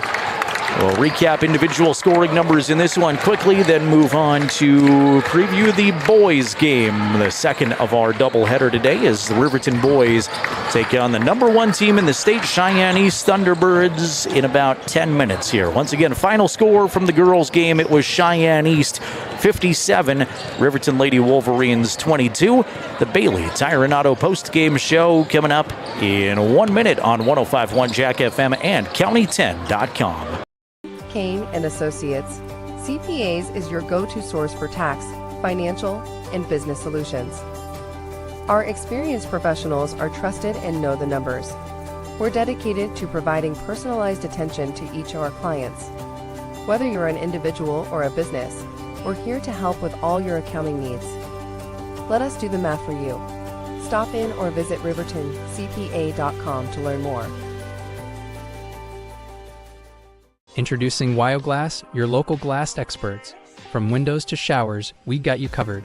We're proud to be a part of the Lander community and a local sports sponsor. We're dedicated to serving all of Fremont County, so you can trust us with your residential and commercial windows and doors, auto glass, shower doors, and garage doors. For quality service and local support, choose Wioglass. Visit us at wioglassoflander.com or on Main Street in Lander today.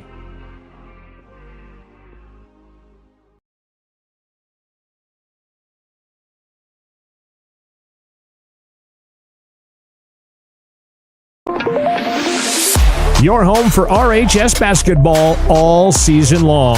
105.1 Jack FM.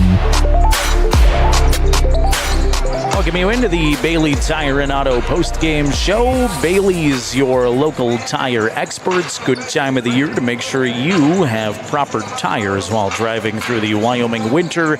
And the Bailey's Tire experts can help you out there. They've got 3 pit stop locations in Riverton and the full-service shop on Federal Boulevard. They've also got a full-service shop and a pit stop in Lander as well, serving customers all over Fremont County. Proud to support our local athletes. That's Bailey Tire and Auto Service. Once again, Cheyenne East knocks off the Riverton Lady Wolverines 57-22 in their final games from the Strannigan Classic. Taking a look at final scoring numbers, we start with the Lady Wolverines. They were led in scoring by Taylin Leesburg, who finishes with 8 points.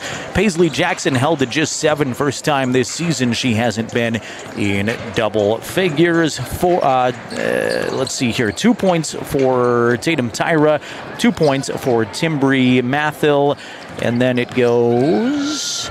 I'm missing somebody. We Too Cloud Horse also had 2, and Savannah Morton had 1 to round out the Riverton scoring. For Cheyenne East, they were led by Jade Brown with 15 points. Brady Schlabs had 14, 7 points for Peyton Hall, 6 points for Mac Brown, 6 points for Ari Booth, 3 points for Molly Ward. Q Fonseca had 2 points, 1 point for Peyton Perea. So 1, 2, 3, 4, 5, 6, 7, 8, 9 players in the score column for the Cheyenne East Lady Thunderbirds. A balanced attack, and they won by 36 points here, showing the state why they are one of the favorites to win another championship this year. So, final score, Lady Thunderbirds 57, Riverton 22. Final order of business here on the Bailey Tire and Auto postgame shows to select our players of the game. This, as always, is made possible by our buddy Tyler Watson. Tyler's a proud Wolverine Athletics supporter at State Farm. They're ready to protect your future.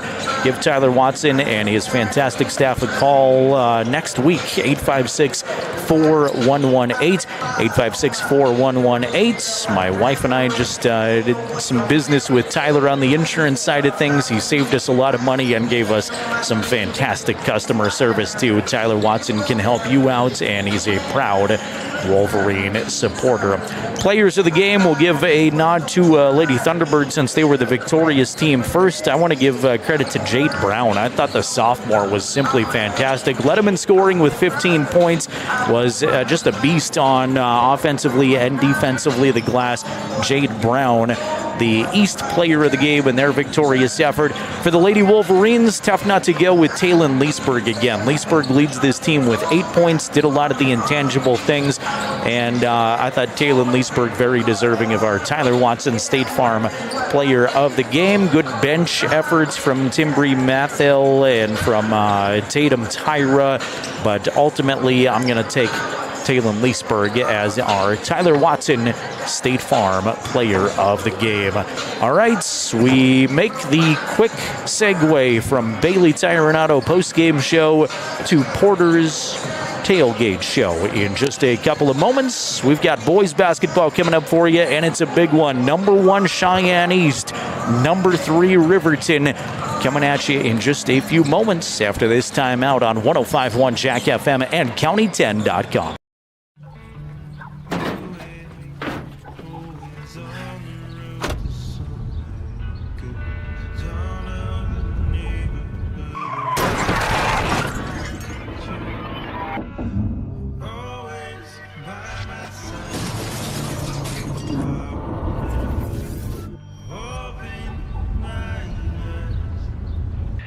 Why do we enforce seatbelt laws? Because in real life, you don't get a second chance. The Tyler Watson State Farm Agency is a proud supporter of Riverton High School Wolverine Athletics. We understand the importance of community, and we're excited to be a part of it. As your neighbor, we're here to help you with all your insurance needs. We offer auto, homeowners, renters, business, and life insurance. So stop in and say hi, or give us a call today. The Tyler Watson State Farm Agency will be here for you.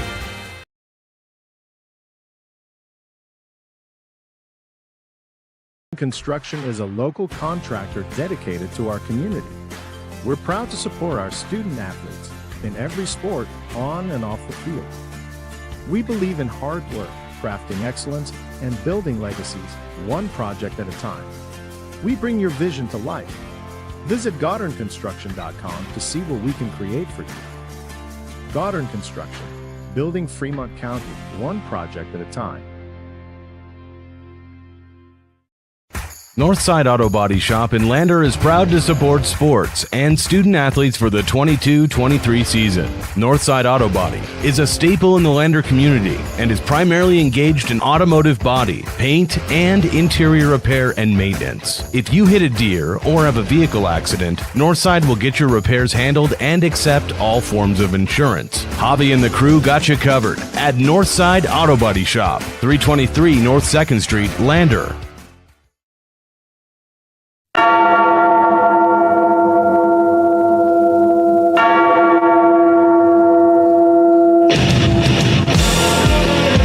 Wolverine basketball is on the air.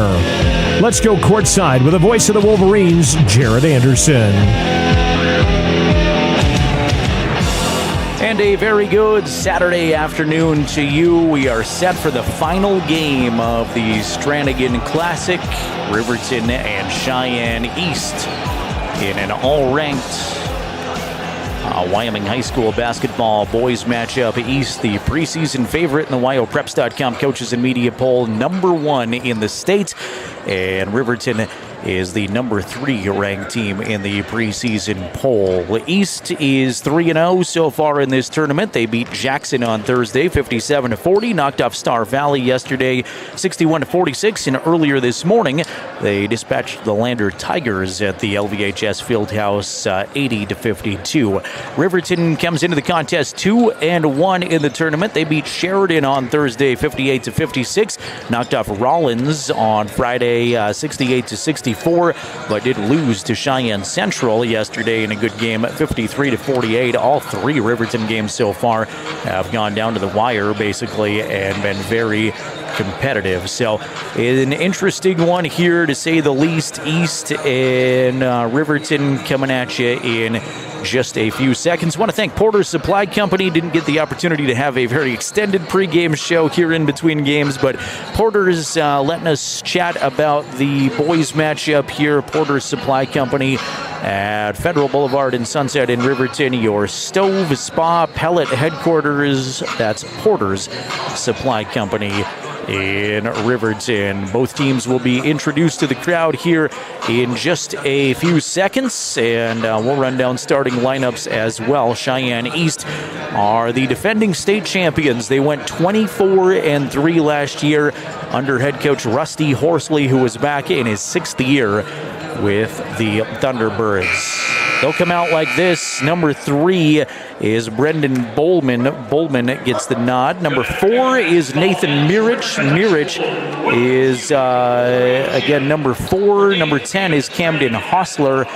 And number 11 is Drew Jackson. Number 15 is Cam Hayes. May get you the year on these players, too, as I failed to do that. Bowman, a senior. Mirich, a senior. Hostler is a junior. Drew Jackson, a senior. And Hayes is a senior. So 4 seniors, 1 junior in the starting 5 for the East Thunderbirds. Riverton will start like this. Number 2 is a senior. He is Ty Sheets. Number 4 is also a senior, Dre Monroe. Number 5, Brody Dale. Dale, a senior. Number 12, Parker Paxton. Paxton, the points leader on this team and senior. And number 24 is Hunter Hauk. Hauk, a senior. The all-senior starting 5 for Riverton, being introduced right now through the player and cheerleader tunnel. Sweater day for the Riverton High School cheerleaders, who have been festive all tournament long. Riverton will be in their home white uniforms, trimmed in cardinal red and black. Riverton written across the front in block lettering. East will be in their away black uniforms, trimmed in blue East, written across the front there. I'm Jared Anderson, joined by Jason Peterson here from Wolverine Gym, as we are ready for our final contest of the Strannigan Classic. Dre Monroe stands in the jump center circle opposite Cam Hayes.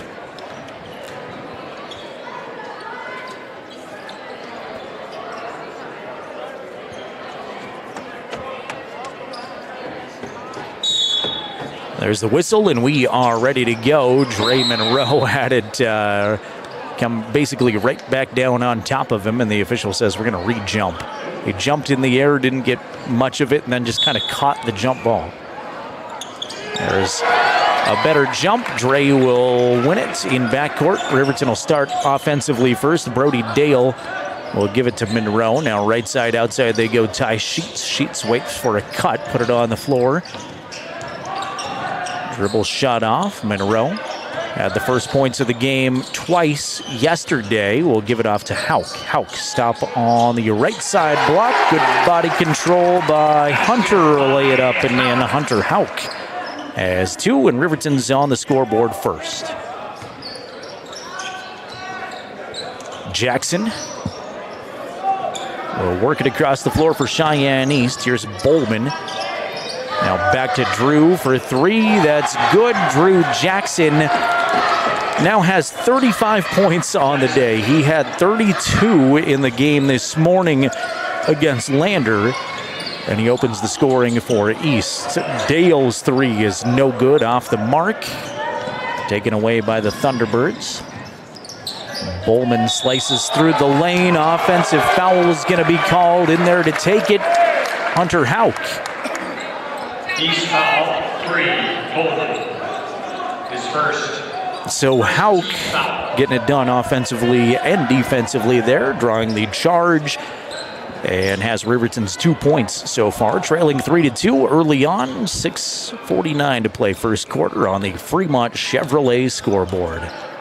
Brody Dale with it on the dribble. Now right side outside to Ty Sheets. Sheets looking for Paxton. His pass is picked off though, and here comes East on a fast break. Layup is no good by Bowman, but Monroe fouls Bowman. Dre, I don't think, liked that initially. Hard play from both players. And Monroe picks up the foul while Brendan Bowman goes to the stripe. 2 free throws for the Cheyenne East senior. No good on the first one. Bowman's second is good. Nothing but net there.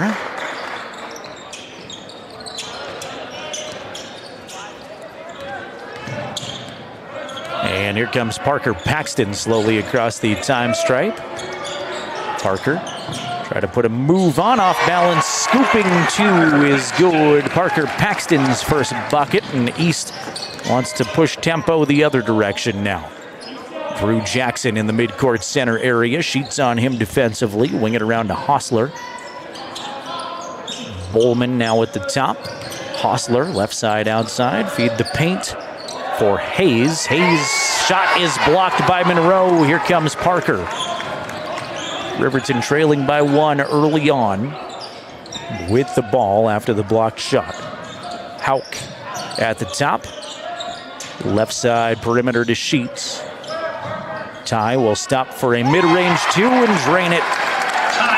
That's a good-looking shot for Ty Sheets. He gives Riverton the lead back. We'll see Eli Lucas check in next dead ball. Blake Gattenbein will check in too as he takes the warm-up jersey off. Jackson's 3 is no good, just off the mark and taken away by Hauk. You can tell Jackson is a shooter and just is feeling it today. Here's Paxton, speaking of shooters. 3 is good. Parker Paxton.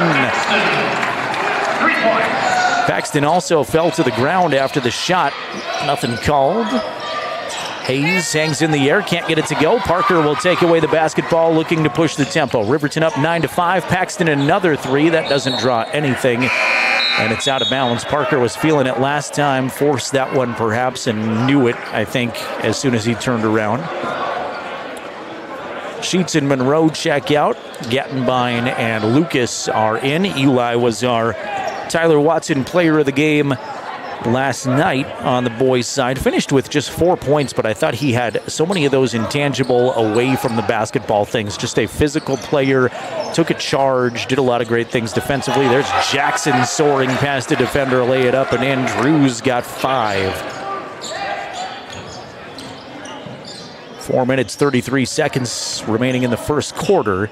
It's Riverton 9, Cheyenne East 7. Hauk at the top with a hand in his face from Hayes. Has it stripped to the floor is Drew Jackson, and East will take it away. The steal from Jackson. Here's Bowman. Dish it back out to Mirich. Mirich go to a shot by Hostler. Hostler's 3 was no good. Tipped around, gathered in by Drew. He'll stop at the free throw line and drain it. Drew Jackson has 7. We are tied at 9s. Brody Dale with the dribble for Riverton. Now the ball goes to the floor. Gattenbein will scoop it up. Can't get the mid-range 2 to go from the right side. Left it short. And East will outlet pass it up ahead to Cam Hayes, who gets it to go, and Cam is fouled. Riverton foul. So a 3-point opportunity for Cam Hayes. His first, second team foul. Substitution. And the personal foul goes on Hunter Hauk, his first, team foul number 2. Monroe and Sheets come back in. Paxton and Hauk check out of the lineup. At the line for the Thunderbirds, 15, Hayes. 1 shot. 3-point play by Hayes is converted. East now leads by 3, 12-9. Sheets has it in backcourt. Ty races it across the time stripe. He's got Hostler on him defensively. Now dribble comes to an end. He'll give it back to Monroe. Dre in the paint. Turnaround 2 is good.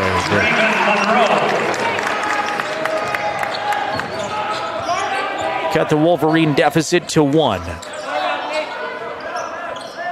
Hostler, left side outside Drew Jackson. Drew reloads up top to Cam Hayes. Corner 3, Mirich is no good short, and Dre up high for the board.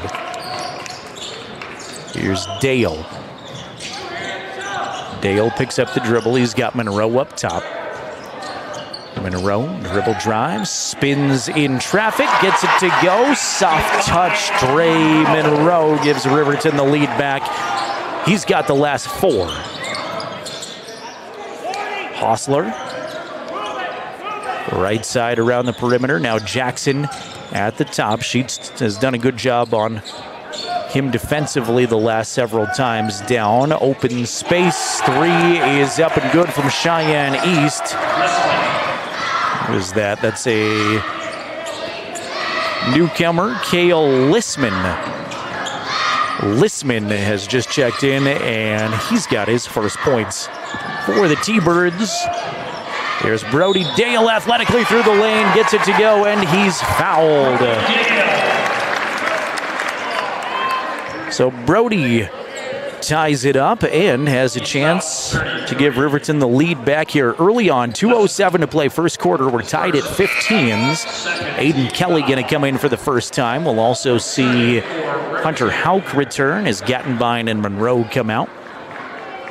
Now Aiden Kelly's going to come back to the check-in stand, and Parker Paxton's going to go in. Kelly's going in for Brody Dale, the shooter.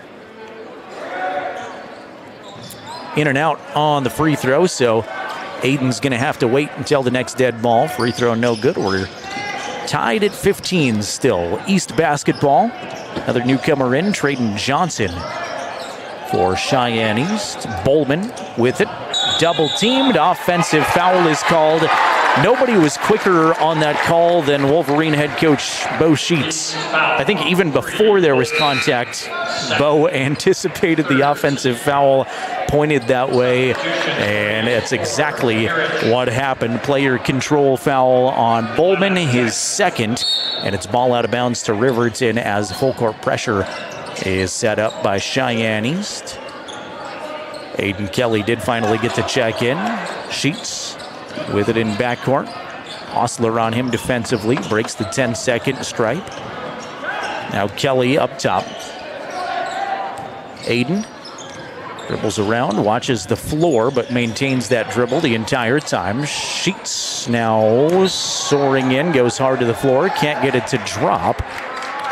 But a foul on East. That's on Mirich, and that's Nathan's first. Was after the shot, so no free throws. Be ball out of bounds to Riverton. Kelly to trigger it in underneath his own hoop, does so to Sheets up top. High post they go to Hauk. Hauk has it stripped away momentarily. Now ball on the floor. Hauk saves it to Sheets, and Ty calls a timeout. That's a heady play by Hauk and Ty Sheets. 1:18 remaining first quarter, and we are tied at 15s. 30-second timeout.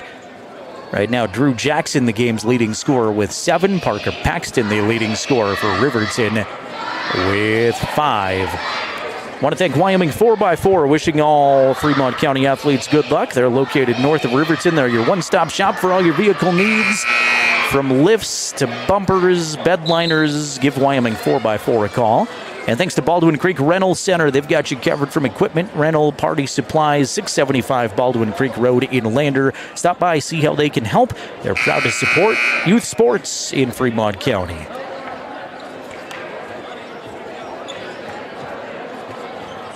Riverton basketball out of the 30-second timeout. Again, just a really nice heads-up play by both Hauk and Sheets right there.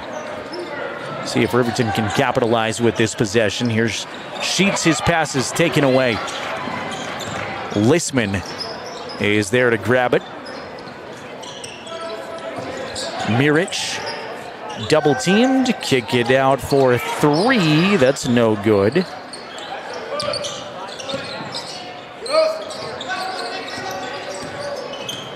Mirich will get it back and reload for Cheyenne East. Nathan at the top, left side to Jackson. Jackson points, directs some traffic down low, hands to Lissman. A weave at the top. Mirich has space. He'll try the 3. That clanks off the backboard. Aiden Kelly is smacked in the head. He'll check for blood, but draws the foul and looks okay. That foul on Johnson, Trayton Johnson's first. That is the 5th team foul, so Aiden Kelly, who just got decked in the head, will shake the cobwebs away, hopefully, and step to the line.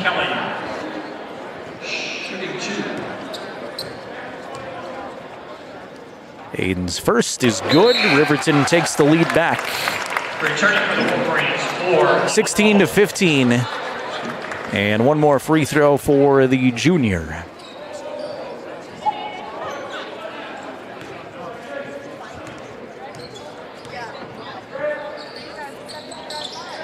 Aiden's second is also good. Hung on the rim for a minute, then dropped, and Aiden will come out after a nice little spark plug effort off the bench. Brody Dale is back in. Let Lady Wolverine fans know that we've invited a couple of the Riverton girls basketball players to join us in halftime, hoping that comes to fruition today, as we've had the opportunity in these doubleheaders to interview a lot of the boys players in the post-game show. Haven't had the chance and the time to get as many girls on, so I asked Coach Bosner if he wouldn't mind sending a couple of kids up at halftime. Hopefully we will have that for you. Here's Mirich to Johnson, and Johnson is fouled right as time expires in the first quarter. Foul on the floor. I don't know if they're going to add any time or not, but Brody Dale is charged with his first personal. Riverton foul 5. And they are going to add a little bit of time on the clock, it looks like, because they're getting ready for the inbound play. Official at the score desk telling them, well, they put 5.5 on there. I know there's not that much.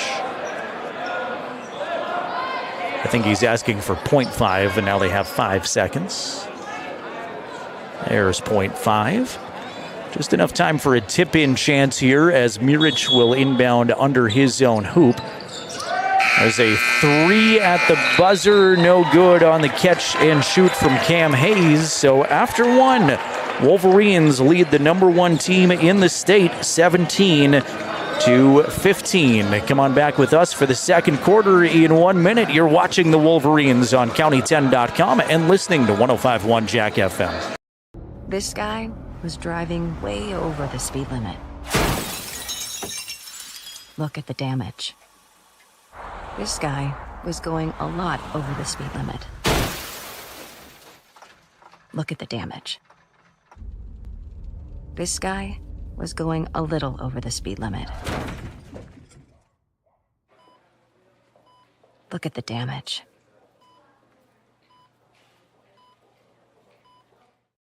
RE/MAX All-Star Realtors are proud to sponsor sports across Fremont County for the 22-23 season. RE/MAX All-Star Realtors was founded in 1991 with the goal of doing real estate in a way that would make our clients' lives as easy and uninterrupted as possible. They've completed many transactions involving residential, commercial, vacant lots, farm and ranch, and investment properties, and can help you with any goal you might have regarding any of these today. RE/MAX All-Star Realtors, 938 West Main Street, Riverton. See them online at remaxriverton.com.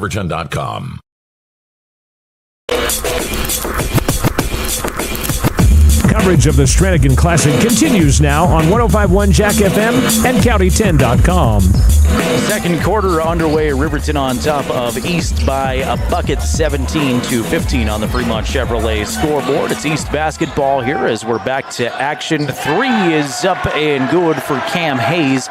He's got 6 and quickly He gives East the lead back here as we start quarter number 2. Parker Paxton back into the Riverton lineup. He's got the basketball now from that point guard position. Parker faked left, goes right, and dishes back to Hauk. Hauk finds Dre Monroe at the top. Monroe with a couple of nice buckets in the first half. Hauk up top to Dale. Brody dribbles twice, hands back to Sheets. Sheets goes up strong, tried to dish back to Monroe, but got fouled while he went up. East foul 15. Hayes is first. It's interesting. Cameron Hostler was asking the exact same thing that I just thought, because Sheets went up like he was going to shoot, changed mid-air, and tried to pass it to a teammate. Once his shot was altered, they're going to reward him with the free throws. Anyhow, his intention certainly was to shoot when he went up, as Sheets knocks both free throws in. But Cameron Hostler, I thought, might have a good argument, because Sheets didn't actually shoot. He wound up passing to a teammate, but it was after the contact was made. Hostler, right side, outside they go to Mirich. Now way up top to Jackson. Drew holds the basketball. He is the sharpshooter on this team. They've got a lot of good shooters, but Drew had 32 points this morning. Hesitation by Cam Hayes, gets 2 defenders in the air. They both crash on him. He goes up strong, gets it to go, and Cam will have a chance at a 3-point play now. To the line for East, 15. Hayes, 1 shot. Free throw does not go. Monroe gets another rebound.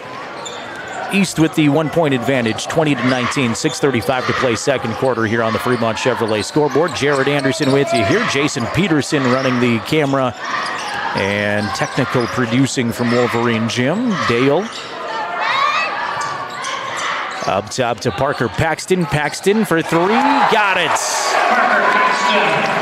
So many times Parker doesn't look like he's ready to shoot, and he has just a half a second, pulls up, and he can make it from just about anywhere. Shot no good for East, and Dale will grab the rebound. Here comes Brody handling the basketball nicely, picks up the dribble, and we'll find Sheets up top with it. Ty. Stop left side, elbow, 2 is no good, left it short, and rebounded out of there by Cam Hayes. Johnson may have traveled as soon as he caught the ball. Hostler. Now Johnson's got a corner 3. He's open 4, and he knocks it down, trading Johnson's first points. Give East the lead back, 23-22. We've exchanged leads here several times through the first half. Parker working on his defender, hang in the air, pump fake, couldn't get it to go though.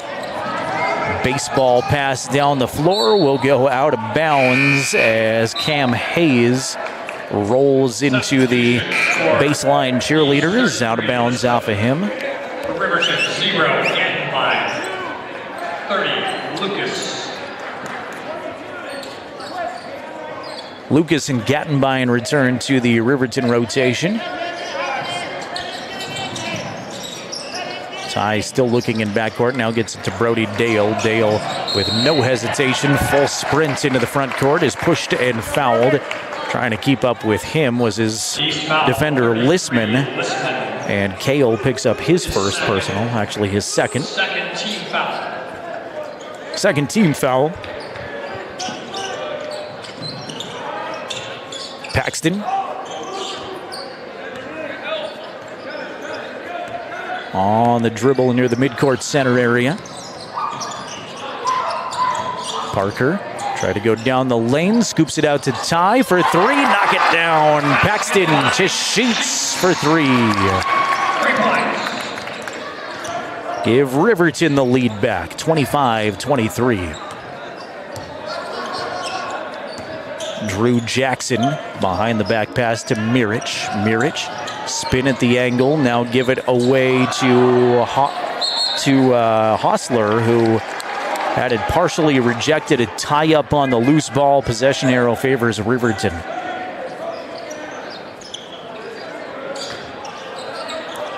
East sets up their pressure, down by 2. 4:25 remaining in the second quarter. Paxton works it up the floor. Jackson staring him down defensively. Parker, turnaround fade away, can't get the 2, and a long rebound goes out of bounds.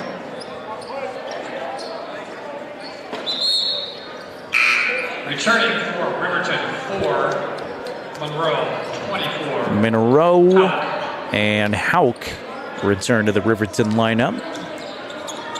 East basketball, Riverton with the 2-point lead on the number 1 team in the state, 25-23, midway through the second quarter.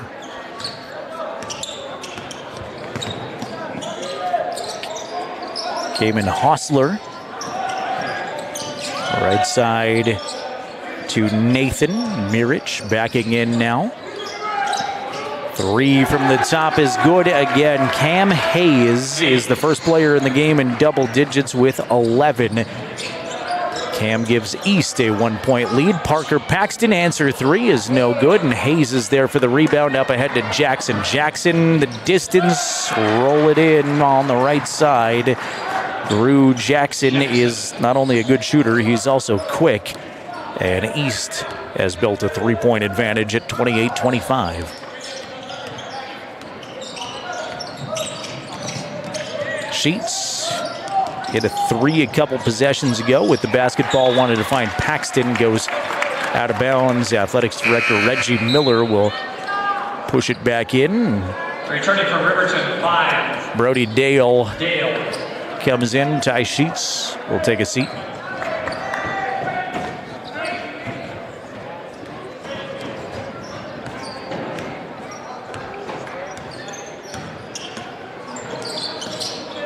Jackson at the top. Left side outside, Lissman. Now Mirich spot up from the top 3. That's good. Pretty shot from Nathan Mirich. And it is an 8-0 Cheyenne East run. Couple of 3-pointers and a bucket in there, and East has their largest lead as Eli Lucas will start the chip away process. They just kind of fell asleep on Eli defensively, it looked like, and he streaks in to get the bucket there. Here's Lissman left alone for 3, lets it fly, too strong. Dre Monroe is fouled on the rebound. Dre had great position, and overeager Nathan Mirich got more Monroe than basketball. Coach Sheets wants a timeout. It's going to be a full timeout. So let's let you see from a couple of the folks that make this broadcast possible. 2:18 remaining in the half.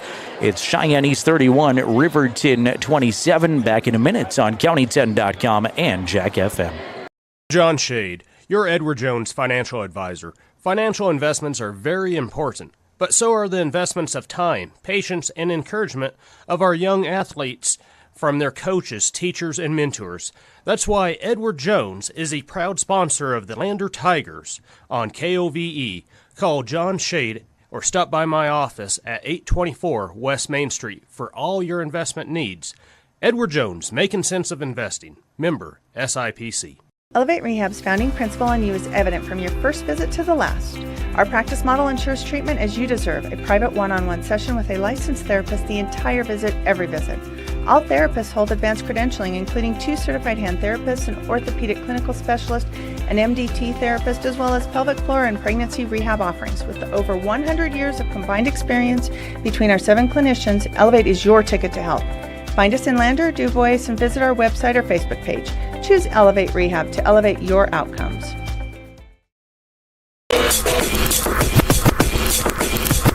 Coverage of the Strannigan Classic continues now on 105.1 Jack FM and County10.com. Riverton basketball for a moment out of the timeout. It's stolen away by Lissman, who rolls it in. Lissman with 5 points now when the East lead goes back to 33-27.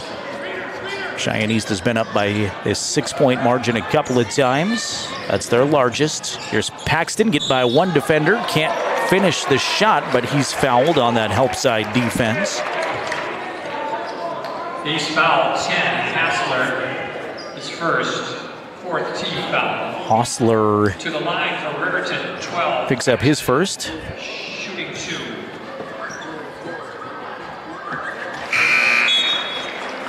Parker's first free throw, no good. Substitutions for the Wolverines, 0. Gantenbein, 5. Dale. Gettenbein and Dale shuffle back into the RHS lineup. Parker knocks the free throw down. Parker now with 9. And 1:42 to play in the half. Cam Hayes, right side block off glass 2 is good for Cam Hayes. He has 13 points now, 127 remaining in the half, and it goes 35-28 East. Monroe will square up for a long 2. That's no good. Johnson pulls down the rebound. Here's Lissman, wanted to shoot for a moment, thinks better of it as Dre gets back. Scooping pass is not going to drop that time. Or scooping shot is not going to drop that time, as here comes Parker Paxton into the mix. Parker to Dale. Dale goes up strong, can't get it to drop, but Brody will draw the contact, and Brody Dale Hassler, will go to the free throw stripe. 15 foul. To the line for Riverton, 5. Dale, shooting 2. Brody's first free throw is no good off the front of the rim.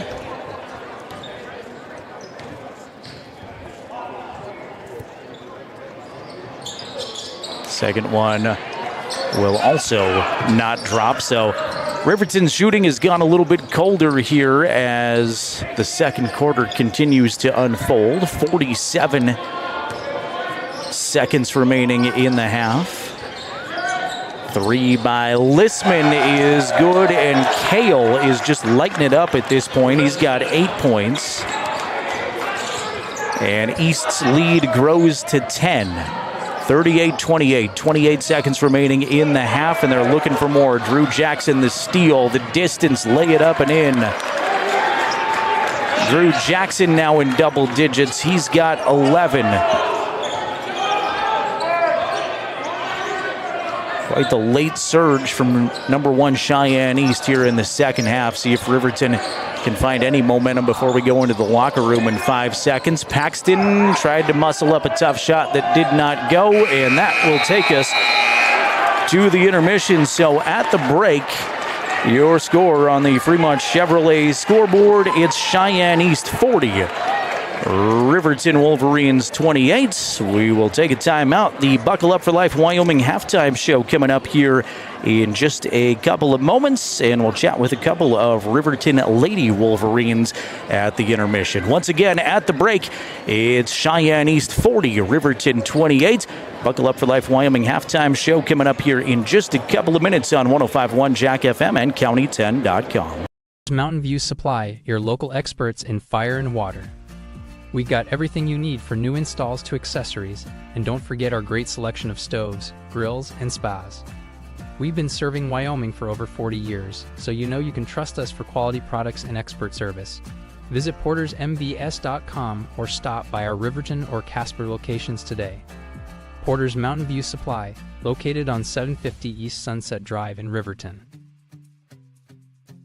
Myers Gambles is your one-stop shop for furniture, mattresses, and appliances in Lander, Wyoming.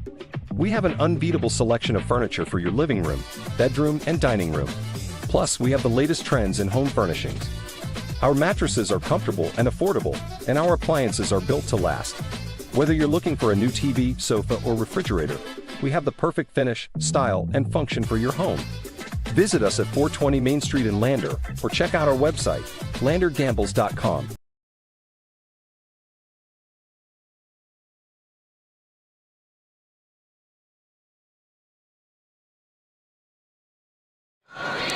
Welcome you into the Buckle Up for Life Wyoming halftime show. We are joined by a couple of Riverton Lady Wolverines. Lady Wolverines tournament here came to a conclusion before this boys' game. Riverton finishes with a successful victory against Rollins yesterday, knocked off earlier today by a very good Cheyenne East team. And first to the microphone, we welcome Timbri Mathil.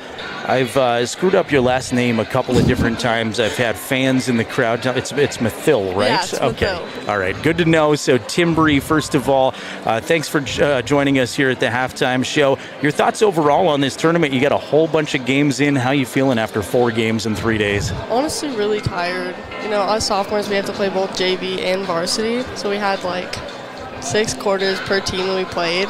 So we definitely got a lot of running in. We're short, girls definitely. We have like 12 to run both JV and varsity. Yeah, so it's been a struggle. I was going to say, I've focused on the varsity games. I almost forget that you guys play JV too. You get a lot of quarters in junior varsity too. Yeah. So I imagine that's kind of an enduring process. On the varsity side of things, fun game on Friday morning against Rollins. Had to feel pretty good to get that first win of the season. Oh yeah, it definitely did. After the season we had last year, it felt good to come out with our second game with the win. And then I know you played 3 very tough teams in East Central and Sheridan, 3 losses there, but did you take away anything? Was it a learning experience in those losses? Oh, for sure, it definitely was.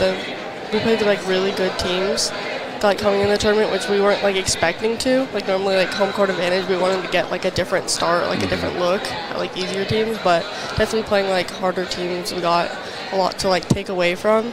It was a positive experience, like all overall. Right, appreciate you coming by, and we'll chat again soon. We'll be at the Flaming Gorge tournament next weekend, but Timbri, thanks for coming by, and I'm sorry I've screwed up your last name so many times.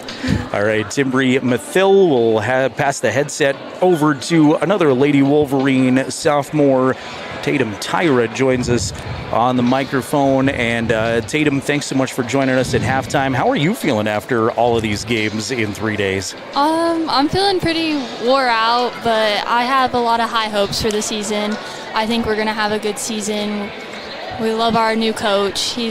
He's ready to take us. Yeah, that's a good thought. I was going to ask about Coach Bosner and the new staff here at Riverton. I know you're just a sophomore as well, so you did get that 1 year that Coach Bosner wasn't here for, but just thoughts overall on the culture around Riverton girls basketball right now. Seems like there's kind of a renewed energy. Yeah, I definitely think so. I think people are getting excited to come to our games. Excited to see what we can do.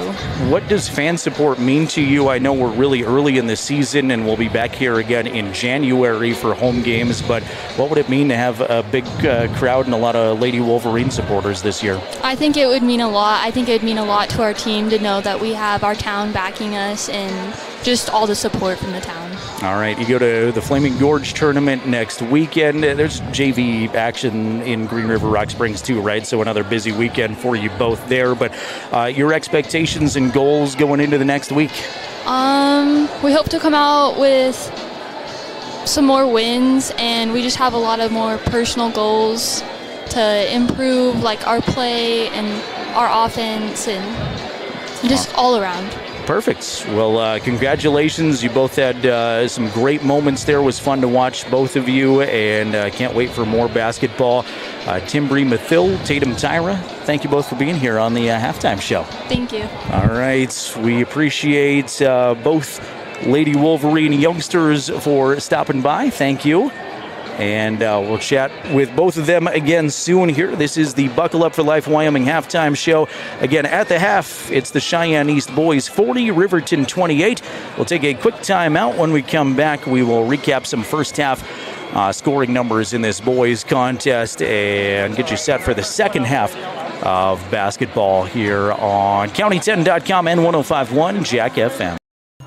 See Allison at lunch today? I'm gonna text her. I'm gonna text Allison. Hey, hold up, Matt's calling me. Hey, we got the food and we're on our way right now. Hey, who's coming, bro? You're the one that keeps help.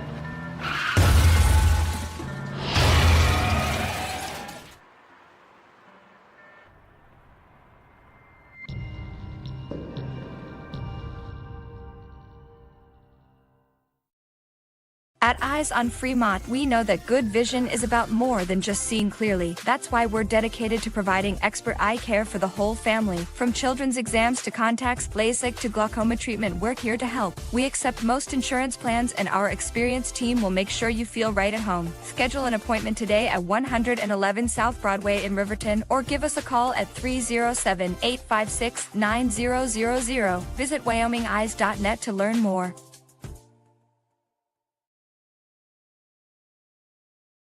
Ready to explore Wyoming's stunning parks at Fremont Motors during the Open Road Sales Event. We're giving away a complimentary Wyoming State Parks pass with every vehicle sold, so you can get out and explore our beautiful state behind the wheel of a brand new vehicle. Plus, all Fremont vehicles come backed by Fremont Care, so you'll be covered no matter what the open road has in store. Visit Fremont Chevrolet GMC in Riverton, or shop online anytime at FremontMotors.com and start your Wyoming adventure today. Perfect Power is a proud supporter of athletics and student athletes all across Fremont County. Perfect Power provides services for residential, commercial, and industrial jobs. Darren Hubble, owner and master electrician, has over 30 years of electrical experience. Darren's trustworthy team of professionals can get the job done right. Perfect Power, serving Fremont County and surrounding areas. Stop into 1320 West Main Street, Lander, or give them a call at 307-332-7184.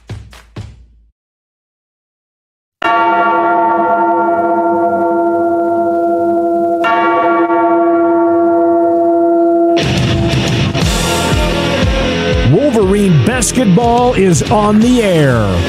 Let's go courtside with the voice of the Wolverines, Jared Anderson. Welcome you back into the Buckle Up for Life Wyoming halftime show. It's made possible by the Wyoming Department of Transportation, reminding you seatbelts save lives. Buckle up every trip, every time. It's simple. A click of the seatbelt could save your life. No excuse. Buckle up every time. Thanks to our guests at halftime there, both Timbree Mathill and Tatum Tyra, for joining us from the Lady Wolverine team. Couple of outstanding sophomore basketball players that will be fun to watch all season and then for the next couple of years here at Riverton High School. Scoring numbers here at the intermission for the Riverton Wolverines. First, Ty Sheets has 7 points. Parker Paxton leading the way with 9. 4 points for Dre Monroe. 2 points for a whole lot of folks. Brody Dale, Aiden Kelly, Hunter Hauk, and Eli Lucas. The East Thunderbirds are led in scoring by Cam Hayes with 13 points. Drew Jackson has 11, so 2 in double figures for Cheyenne East. Cale Lissman came off the bench, hit 2 3-pointers and a 2-pointer. He's got 8. 2 points for Brendan Bowlman and 3 points for Nathan Mirich. That is a quick rundown of your scoring leaders. If you're watching along on County 10's YouTube channel, drop us a comment. Let us know where you're watching from. Would love to interact with you and say hello. You can make fun of the play-by-play guy there.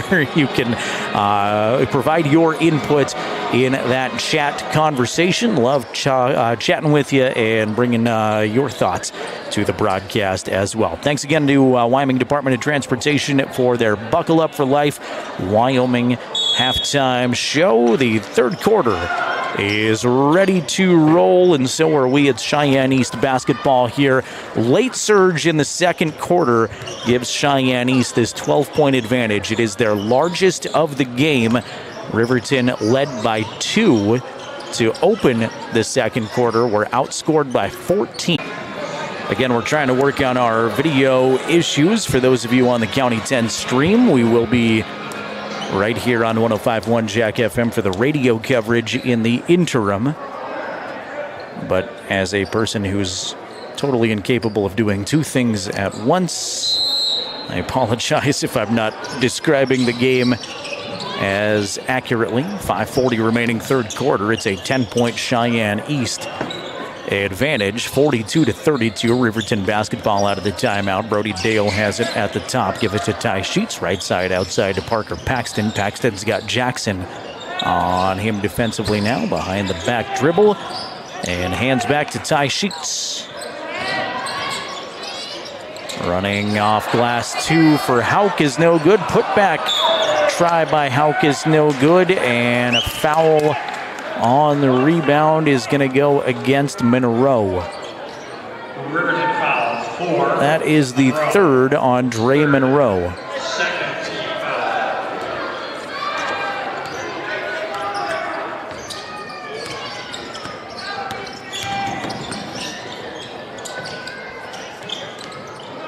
foul. Lissman at the top.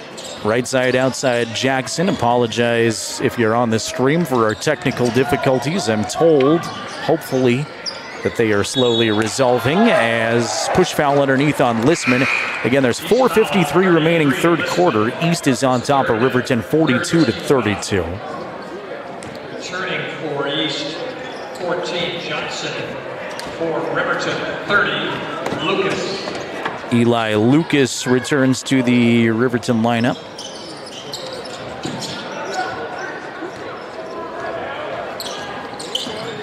Brody Dale hands back to Eli. Eli spin around off glass 2 is good. Pretty looking shot from Eli Lucas, who now has 4 points. Eli has embraced that sixth man role. We talked to him about it a little bit in our Bailey Tire and Auto postgame show yesterday. Foul. Is that on Monroe again? That is, and that's Dre's 4th. He's picked up 3 fouls in this quarter, and Dre's going to take a seat. Riverton foul, 4, Monroe. His 4th. Third team foul.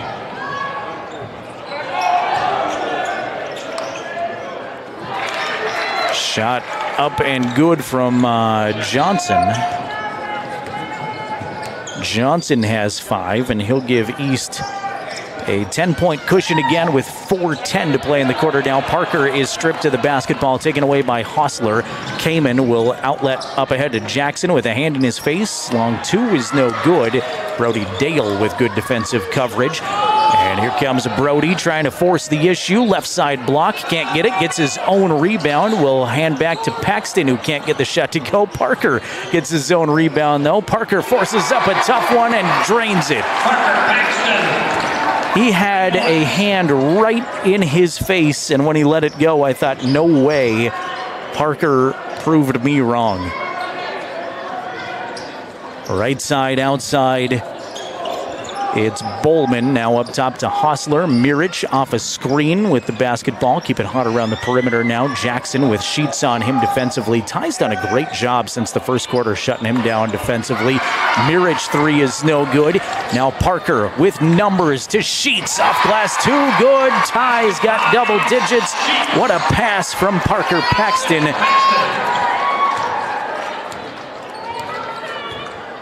It is a 44-39 East advantage, and now Rusty Horsley wants a timeout. Wolverine fans are excited to make some noise. 30-second break. That last series in particular really encouraged the timeout, I think, for Coach Horsley, because Parker Paxton made just an outstanding dish. Ty Sheets with the finish. Ty having his best game so far of the tournament offensively with those 11 points.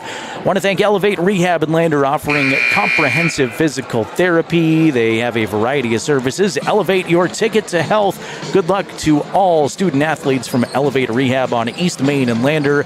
And Goddard Construction, a proud supporter of Fremont County Athletics. At Goddard Construction, they offer friendly construction services that are always on time and aligned with your budget.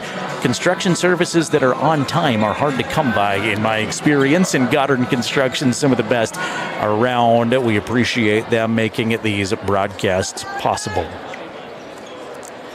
3 minutes to play, third quarter action. It's 44-39, East on top of Riverton. Cheyenne East basketball out of the break.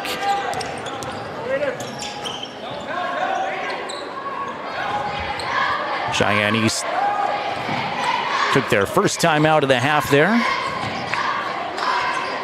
Riverton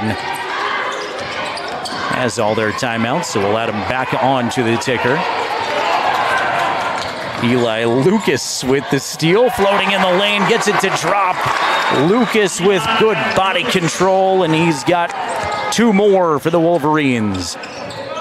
Down to a 3-point game. Was a differential of 12 at halftime. There's a push foul from Malachi Smith, who checked in a moment ago. Fourth team foul.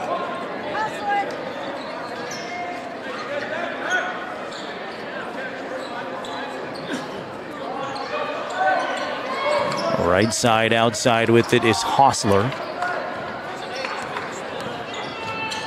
Bowman feed the paint to Johnson. Johnson trying to put a move on Eli Lucas and is fouled on the shot.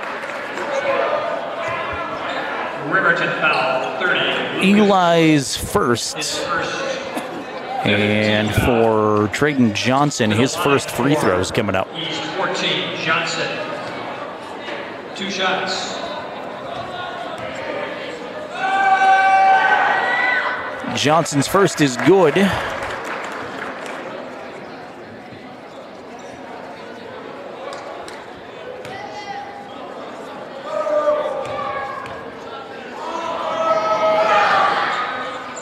His second is also good.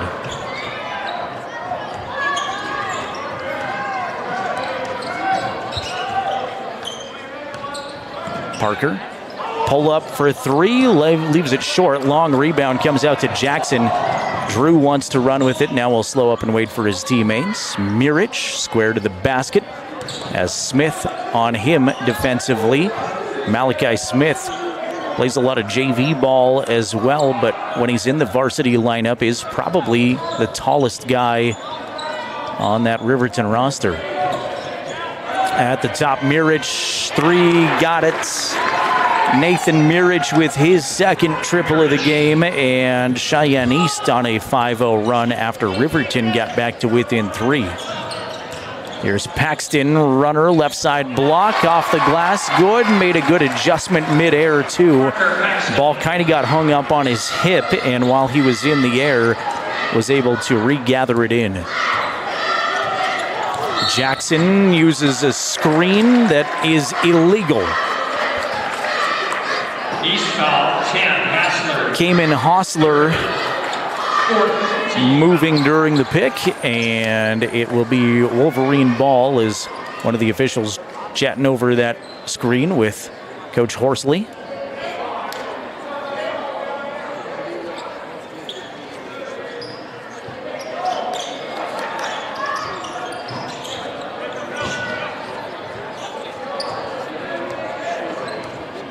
Aiden Kelly working up the floor in backcourt. 1 minute remaining third quarter action. Kelly on the dribble, Bowman on him defensively, goes past Bowman, but then is rejected from behind on a shot try by Bowman. Johnson, the distance, way to gather it in, and jump stop. Trayden Johnson has 9 points, and it's 51-43, 8-point advantage for East. Eli Lucas, long 2, can't get it, but he's fouled, and Eli will head to the line.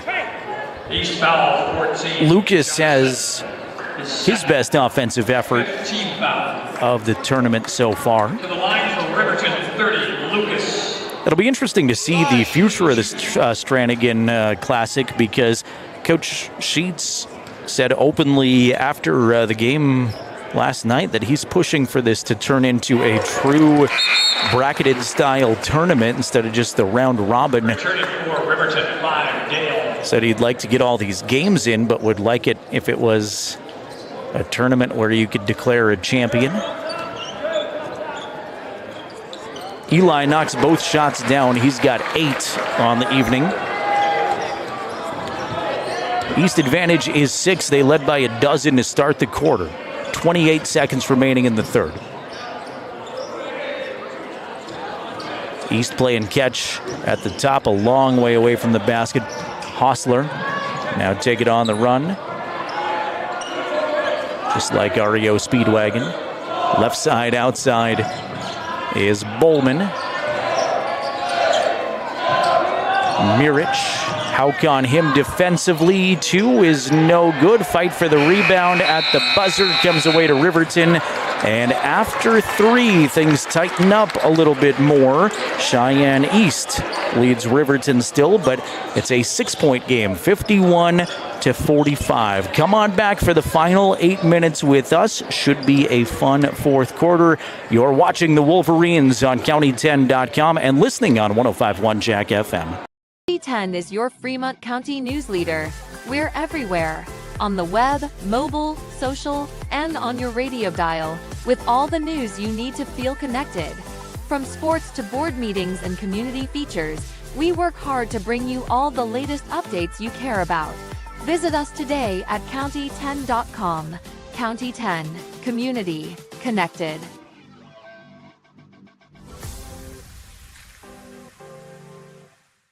Make your home improvement projects a breeze with Sutherland's, your home improvement experts. Always the right products at the right price. For every project, every day.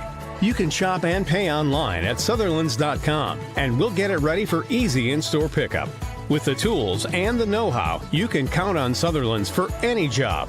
With over 30,000 items in stock, make your first stop at Sutherland's Home Improvement in Casper and Riverton.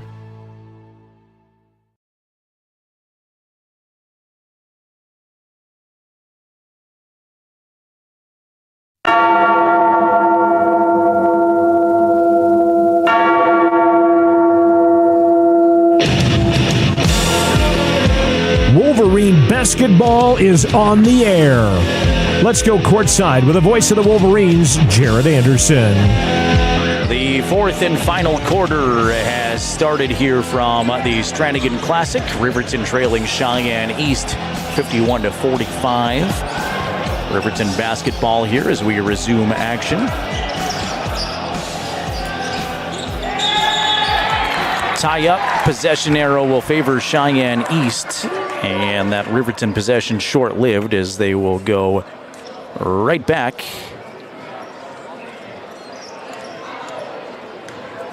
to the Thunderbirds. Again, 7:32 remaining fourth quarter. Jared Anderson, Jason Peterson, the County 10 broadcast crew with you here. Glad to have you along on Jack FM and county10.com. East basketball as Mirich turns around in the paint. That's no good and knocked away to Hunter Hauk. Take it away for the Wolverines. Riverton did a nice job. Dale stopped for a mid-range 2, no good, short. That had injured Wolverine teammate Derek DeVries rise to his feet, wants to will his guys to get back into this. Great news earlier from this tournament about Derek's injured ankle, that there was no ligament damage, so no surgery required, and Derek is very hopeful and likely to rejoin this team again, and a much sooner prognosis than we originally thought. Coach Sheets says he's asking to come back next week, but I think that's a little bit early maybe from the Derek DeVries ankle injury. A minute 40 gone by, no score here in the fourth quarter yet, still stuck at 51-45. East playing a whole lot of catch at the top, just kind of three-man weaving right now, and here's a foul whistled against Eli Lucas. Eli's second, team foul number 1 of the quarter. Riverton foul, 30, Lucas, second. First team foul. Ball out of bounds. Nathan Mirich to trigger it in for the Thunderbirds under his own basket. Does so to Cam Hayes. Game's leading scorer is Hayes with 15. Parker Paxton on his heels for game-high honors, though, at 14, right? Had 32 in his first game of the day at Lander, and will hand back to Brendan Bowman. And the East strategy here to start the fourth quarter is basically just keep away, it looks like. They want to milk this clock and lull him to sleep, and Drew Jackson almost does that, misses a layup, but there's a Riverton foul on the rebound, and Riverton fans disagree.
about 5 inches.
Not positive if you can hear me or not at this point, but it is a one-possession game from Wolverine Gym. East on top of the Wolverines, 62-59, 13 seconds remaining.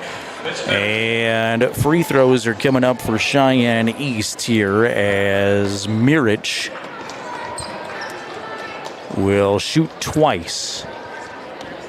A one-possession game for the moment, but 2 free throws coming up for Nathan Mirich.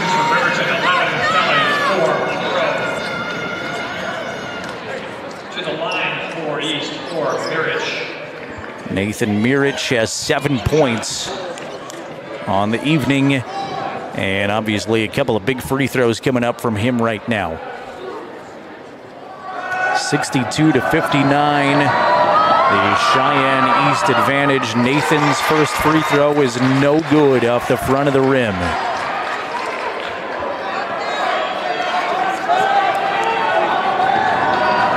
Wolverine fans making a whole lot of noise. Mirich with the second one, too strong, but they'll get the rebound. Offensive rebound, Brendan Bowman, and he's fouled. So they missed the 2 free throws. Get the offensive rebound, and more free throws coming up for Bowman. First one is nothing but net for Brendan. 11 seconds remaining. And Brendan Bowman with one more free throw to try to put his Thunderbirds up by 5. He does. Still time for 2 possessions, but the Wolverines got to go fast. Here's Ty Sheets going fast. Stop for 3. No, off the front of the rim. And with 2 seconds, time will expire, and the Wolverines will drop this contest 64-59, the final score. Hard-fought game on both sides. Wolverines come up 5 points short ultimately, but a whole lot of heart and resilience for these Riverton Wolverines. The Bailey Tire and Auto post-game show, we hope, is coming up here in just a moment. We'll interview our Tyler Watson State Farm player of the game and the head coach of the Wolverines, Bo Sheets. Riverton finishes the Strannigan Invitational 2-2. Let's try to squeeze in a timeout. The head coach and our player of the game coming at you in moments on County10.com. See Allison at lunch today? I'm gonna text her. I'm gonna text Allison. Hey, hold up, Matt's calling me. Matt's calling me. Hey, we got the food and we're on our way right now. Hey, who's coming, bro? You're the one that keeps help.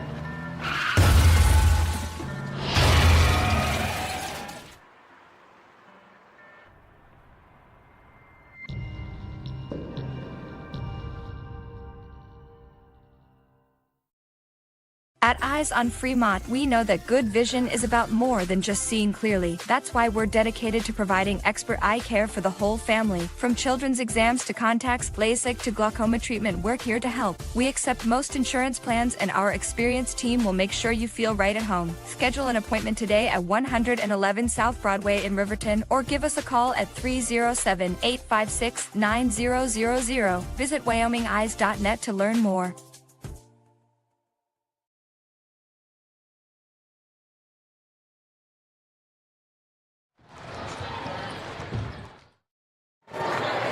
This is the Bailey Tire and Auto postgame show. You are watching a good shot of Wolverine senior Parker Paxton, who is receiving a large banner which says Parker has eclipsed the 1,000 career point mark. Former voice of the Riverton Wolverines, John Gabrielson, told me that before this season started, Parker was 84 points away from that. And apparently he has done that in this tournament. He had 19 points in the contest today. So let you soak that in as Riverton does come up short against Cheyenne Central, 64-59. The final score. This is the Bailey Tire and Auto post-game show. And I'm hoping to get the attention of Coach Sheets and our player of the game.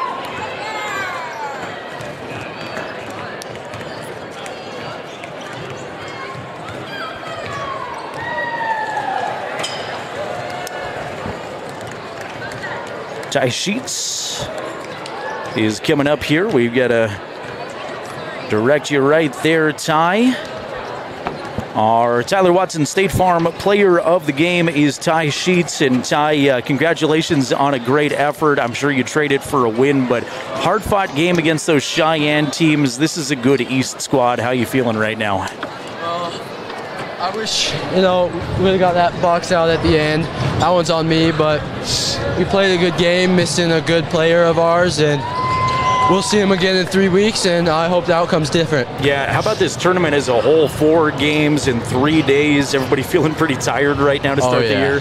Oh, yeah, everybody's sore, and that's no excuse because, they're sore too, but everybody's sore, not really playing their best ball right now. Just need to get some legs under us and play better. You had such a great night tonight, and you had a great tournament all 3 days long there. But did you feel more comfortable as the tournament went on? Do you feel like you're getting kind of your rhythm individually here over the last 4 games? Yeah, I did. I mean, coming out, I had a little bit of early season jitters, not playing right where I wanted to be, and then I feel like today I finally kind of got it underneath me, and I don't know. I need to work on a lot of things still. Had some pretty big errors for us. You had a great individual effort tonight, that's for sure. And like you said, this team just feels like it's going to keep getting better and better with the senior leadership. And Derek is going to come back here eventually. So it looks like it's going to be fun. What's the ceiling for this team? Are you a legitimate state championship contender here, do you think? I'd like to say so. We got to play better defense, but I think so. We're like you said, we're just gonna keep getting better, and we just need to learn to play better, play harder defense. You've got the Flaming Gorge tournament here in just a few days. Short week of practice. What do you hope to go back to practice in just a couple of days and work on? Defense, help side, just staying in front of our guys. Just really need to get after it on the defensive side. And then you've participated in that Flaming Gorge tournament. It's always huge, a bunch of different teams. What are your goals for that tournament this year? We want to go through. We want to win all our games there. Like we said, we just played the 2 best teams in the state, and we need to go out and kind of show everybody that we're with them. We're right with them, and so, yeah, we need to go out and win. All right, Ty, congratulations on a great game and a great tournament. Really appreciate you coming by. Yeah, thank you. All right, Ty Sheets, our Tyler Watson State Farm player of the game. We appreciate his post-game comments joining us, and we're going to go down the line here in a minute, Ty, and chat with more media folks. We'll hear from the Wolverine head coach, Bo Sheets, coming up here in just a little bit. Rewind, obviously, a whole lot of technical issues on our end there in the fourth quarter. We lost connectivity in the building a couple of different times there, and sincerely apologize for that. Lost a handful of those fourth quarter statistics, so I will implore you to give me forgiveness if some of these stats end up not being correct. But unofficially, I had Parker Paxton with 19 points tonight. Ty Sheets finishes with 11, our State Farm player of the game. Eli Lucas finishes with 8. I thought Eli was a great competitor off the bench again tonight. 7 points for Dre Monroe, 4 points for Brody Dale, and then it goes 2 points for Aiden Kelly. The East Thunderbirds were led by Cam Hayes, who finishes with 16 points. Drew Jackson had 13, 7 points for Nathan Mirich, 9 points for Trayton Johnson, 4 points for Brendan Bowman, and that rounds out the Cheyenne East scoring, I believe. So Cheyenne East goes 4-0 here at the Strannigan Invitational, and Riverton goes 2-2. Head coach of the Wolverines, Bo Sheets, gonna hop on over and chat with us now. And Coach, I know a really hard-fought tournament. It's tough to lose a game like that, but we talked about this after the Central game. More learning experiences and fun to be involved in 4 hard-fought games, it felt like. Oh, yeah, definitely. We couldn't have asked for anything better. 4 games, and they're all close down to the wire. You learn a lot about your guys and about the other team that you're playing when it's close. It's enjoyable to win by 20 and kind of have that enjoyment to get some extra kids in and know the game's kind of locked away, but it doesn't help you near as much. So couldn't have asked for anything more for the tournament. To play, I would say the top 2 teams in the state, maybe top 2 out of the 3. And, be down to the wire is great. To get a good win against Sheridan and Rollins was a good weekend. The boys showed a lot. I think we need to get our legs under us. We're not quite in shape, and then we got tired there. It seemed like the other teams either had better depth or they're in better shape. So our boys fought, and being down 12, you kind of look at that. We said we wanted to cut it in half in the third quarter, and they cut 6. And then they kept scrapping, and we had our chances. Yeah. So that's all you can ask for. That's it.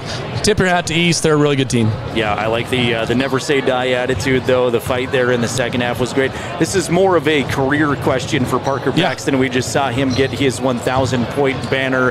Obviously, a great player for you over the last few years, and we knew he was close to 1,000 points. How many away was he when we started the game? Yeah, so that's always tricky. You don't want to jinx it, but you got to be ready. And so he was 18 away before the game, so we kind of had to have it ready, but not tell him. And coaches and dads are superstitious, so you don't really talk about it, but you got to be ready and know what was out there. So yeah, he was 18 away and got that. East is really good. Drew Jackson's a great defender, a great, great football player, a great offensive player, just a great all-around athlete. And so, what a great competition to see those two go at it. And then, it'd been fun to come out with the victory, but we'll get to see him here in a few weeks. I thought Ty had a great game as well. We selected him as our player of the game. Felt like his best offensive night so far. Yeah, and it's one thing we've talked about, taking the role. He kind of had to take that role on from Jason Vincent, where he would get tasked with guarding their best player. And that'll wear you out. You got to guard Drew Jackson all game, and you had to guard Sawyer all game, and you got to guard everybody's best player. Sometimes, it takes that juice out of you to where offensively you don't always look as good. But the true basketball people can see what he's doing out at the defensive end, and he's been pretty exhausted too. So I was proud of how he played. Again, Jackson's going to get his points, but it's a tough task, and I thought he did a good job. Yeah, after he had 32 this morning, not a bad effort at all there defensively. Flaming Gorge next. You get a real short practice week. Anything you go back to practice on Monday and work on? Yeah, we'll watch film on Monday and kind of have our install all day, have a good kind of short practice. These boys are going to be tired, so to try to expect them to go, full speed and all out on Monday is not going to happen. And so Tuesday's more our intense practice. Wednesday will be kind of a medium, kind of get ready for the game, but still get some stuff done, and then go down to Flaming Gorge and play. We have Grace, Idaho, and then Bear Lake and Thunder Basin. So it'll be a fun 3 days. Okay, you get to see a couple of out-of-state teams. Yep. Do you like that? Just kind of teams you're not necessarily We do. familiar with? This weekend was really good because we got to see the toughest teams in 4A from the east side and get to see where we stack up against them. And then so it's kind of fun to get a few teams that you don't see throughout the year, and you really don't know much about them before the game, and even after the game you're like, well, good luck, see you again sometime. Yeah, exactly. So it's a fun tournament. They do a good job with their tournament. They have a 3-point contest and a slam dunk contest, and it's just a fun atmosphere down there. I'm sure you weren't looking ahead, but is anybody on your team entering either of those competitions, the 3-pointer, the dunk contest? Parker will be in the 3-point contest, and then we'll see if we got any guys that can get some springs for that slam dunk contest too. All right, sounds good. We'll look forward to it next weekend. Thanks a lot, Bo Sheets, head coach of the Riverton Wolverines. They come up short against Cheyenne East tonight, 64-59. But I thought a good way to set the season. They were competitive in all 4 games, even their 2 losses, and I think there's a lot of potential for this Riverton team to be fun all season long and to hang with anybody in 4A basketball. With that, we're going to say good night from Wolverine Gym. Once again, both the Lady Wolverines and Wolverines come up short to Cheyenne East. Final score in the boys' game, 64-59. Thanks to Jason Peterson, our excellent camera operator, for hanging out all weekend long. We'll be back next Thursday, Friday, and Saturday from the Flaming Gorge Tournament in Rock Springs and Green River. For Jason, I'm Jared Anderson. Have a great rest of your evening, and we'll see you next time for more Wolverine basketball. 10 is your Fremont County news leader. We're everywhere. On the web, mobile, social, and on your radio dial, with all the news you need to feel connected. From sports to board meetings and community features, we work hard to bring you all the latest updates you care about. Visit us today at county10.com. County 10, community connected.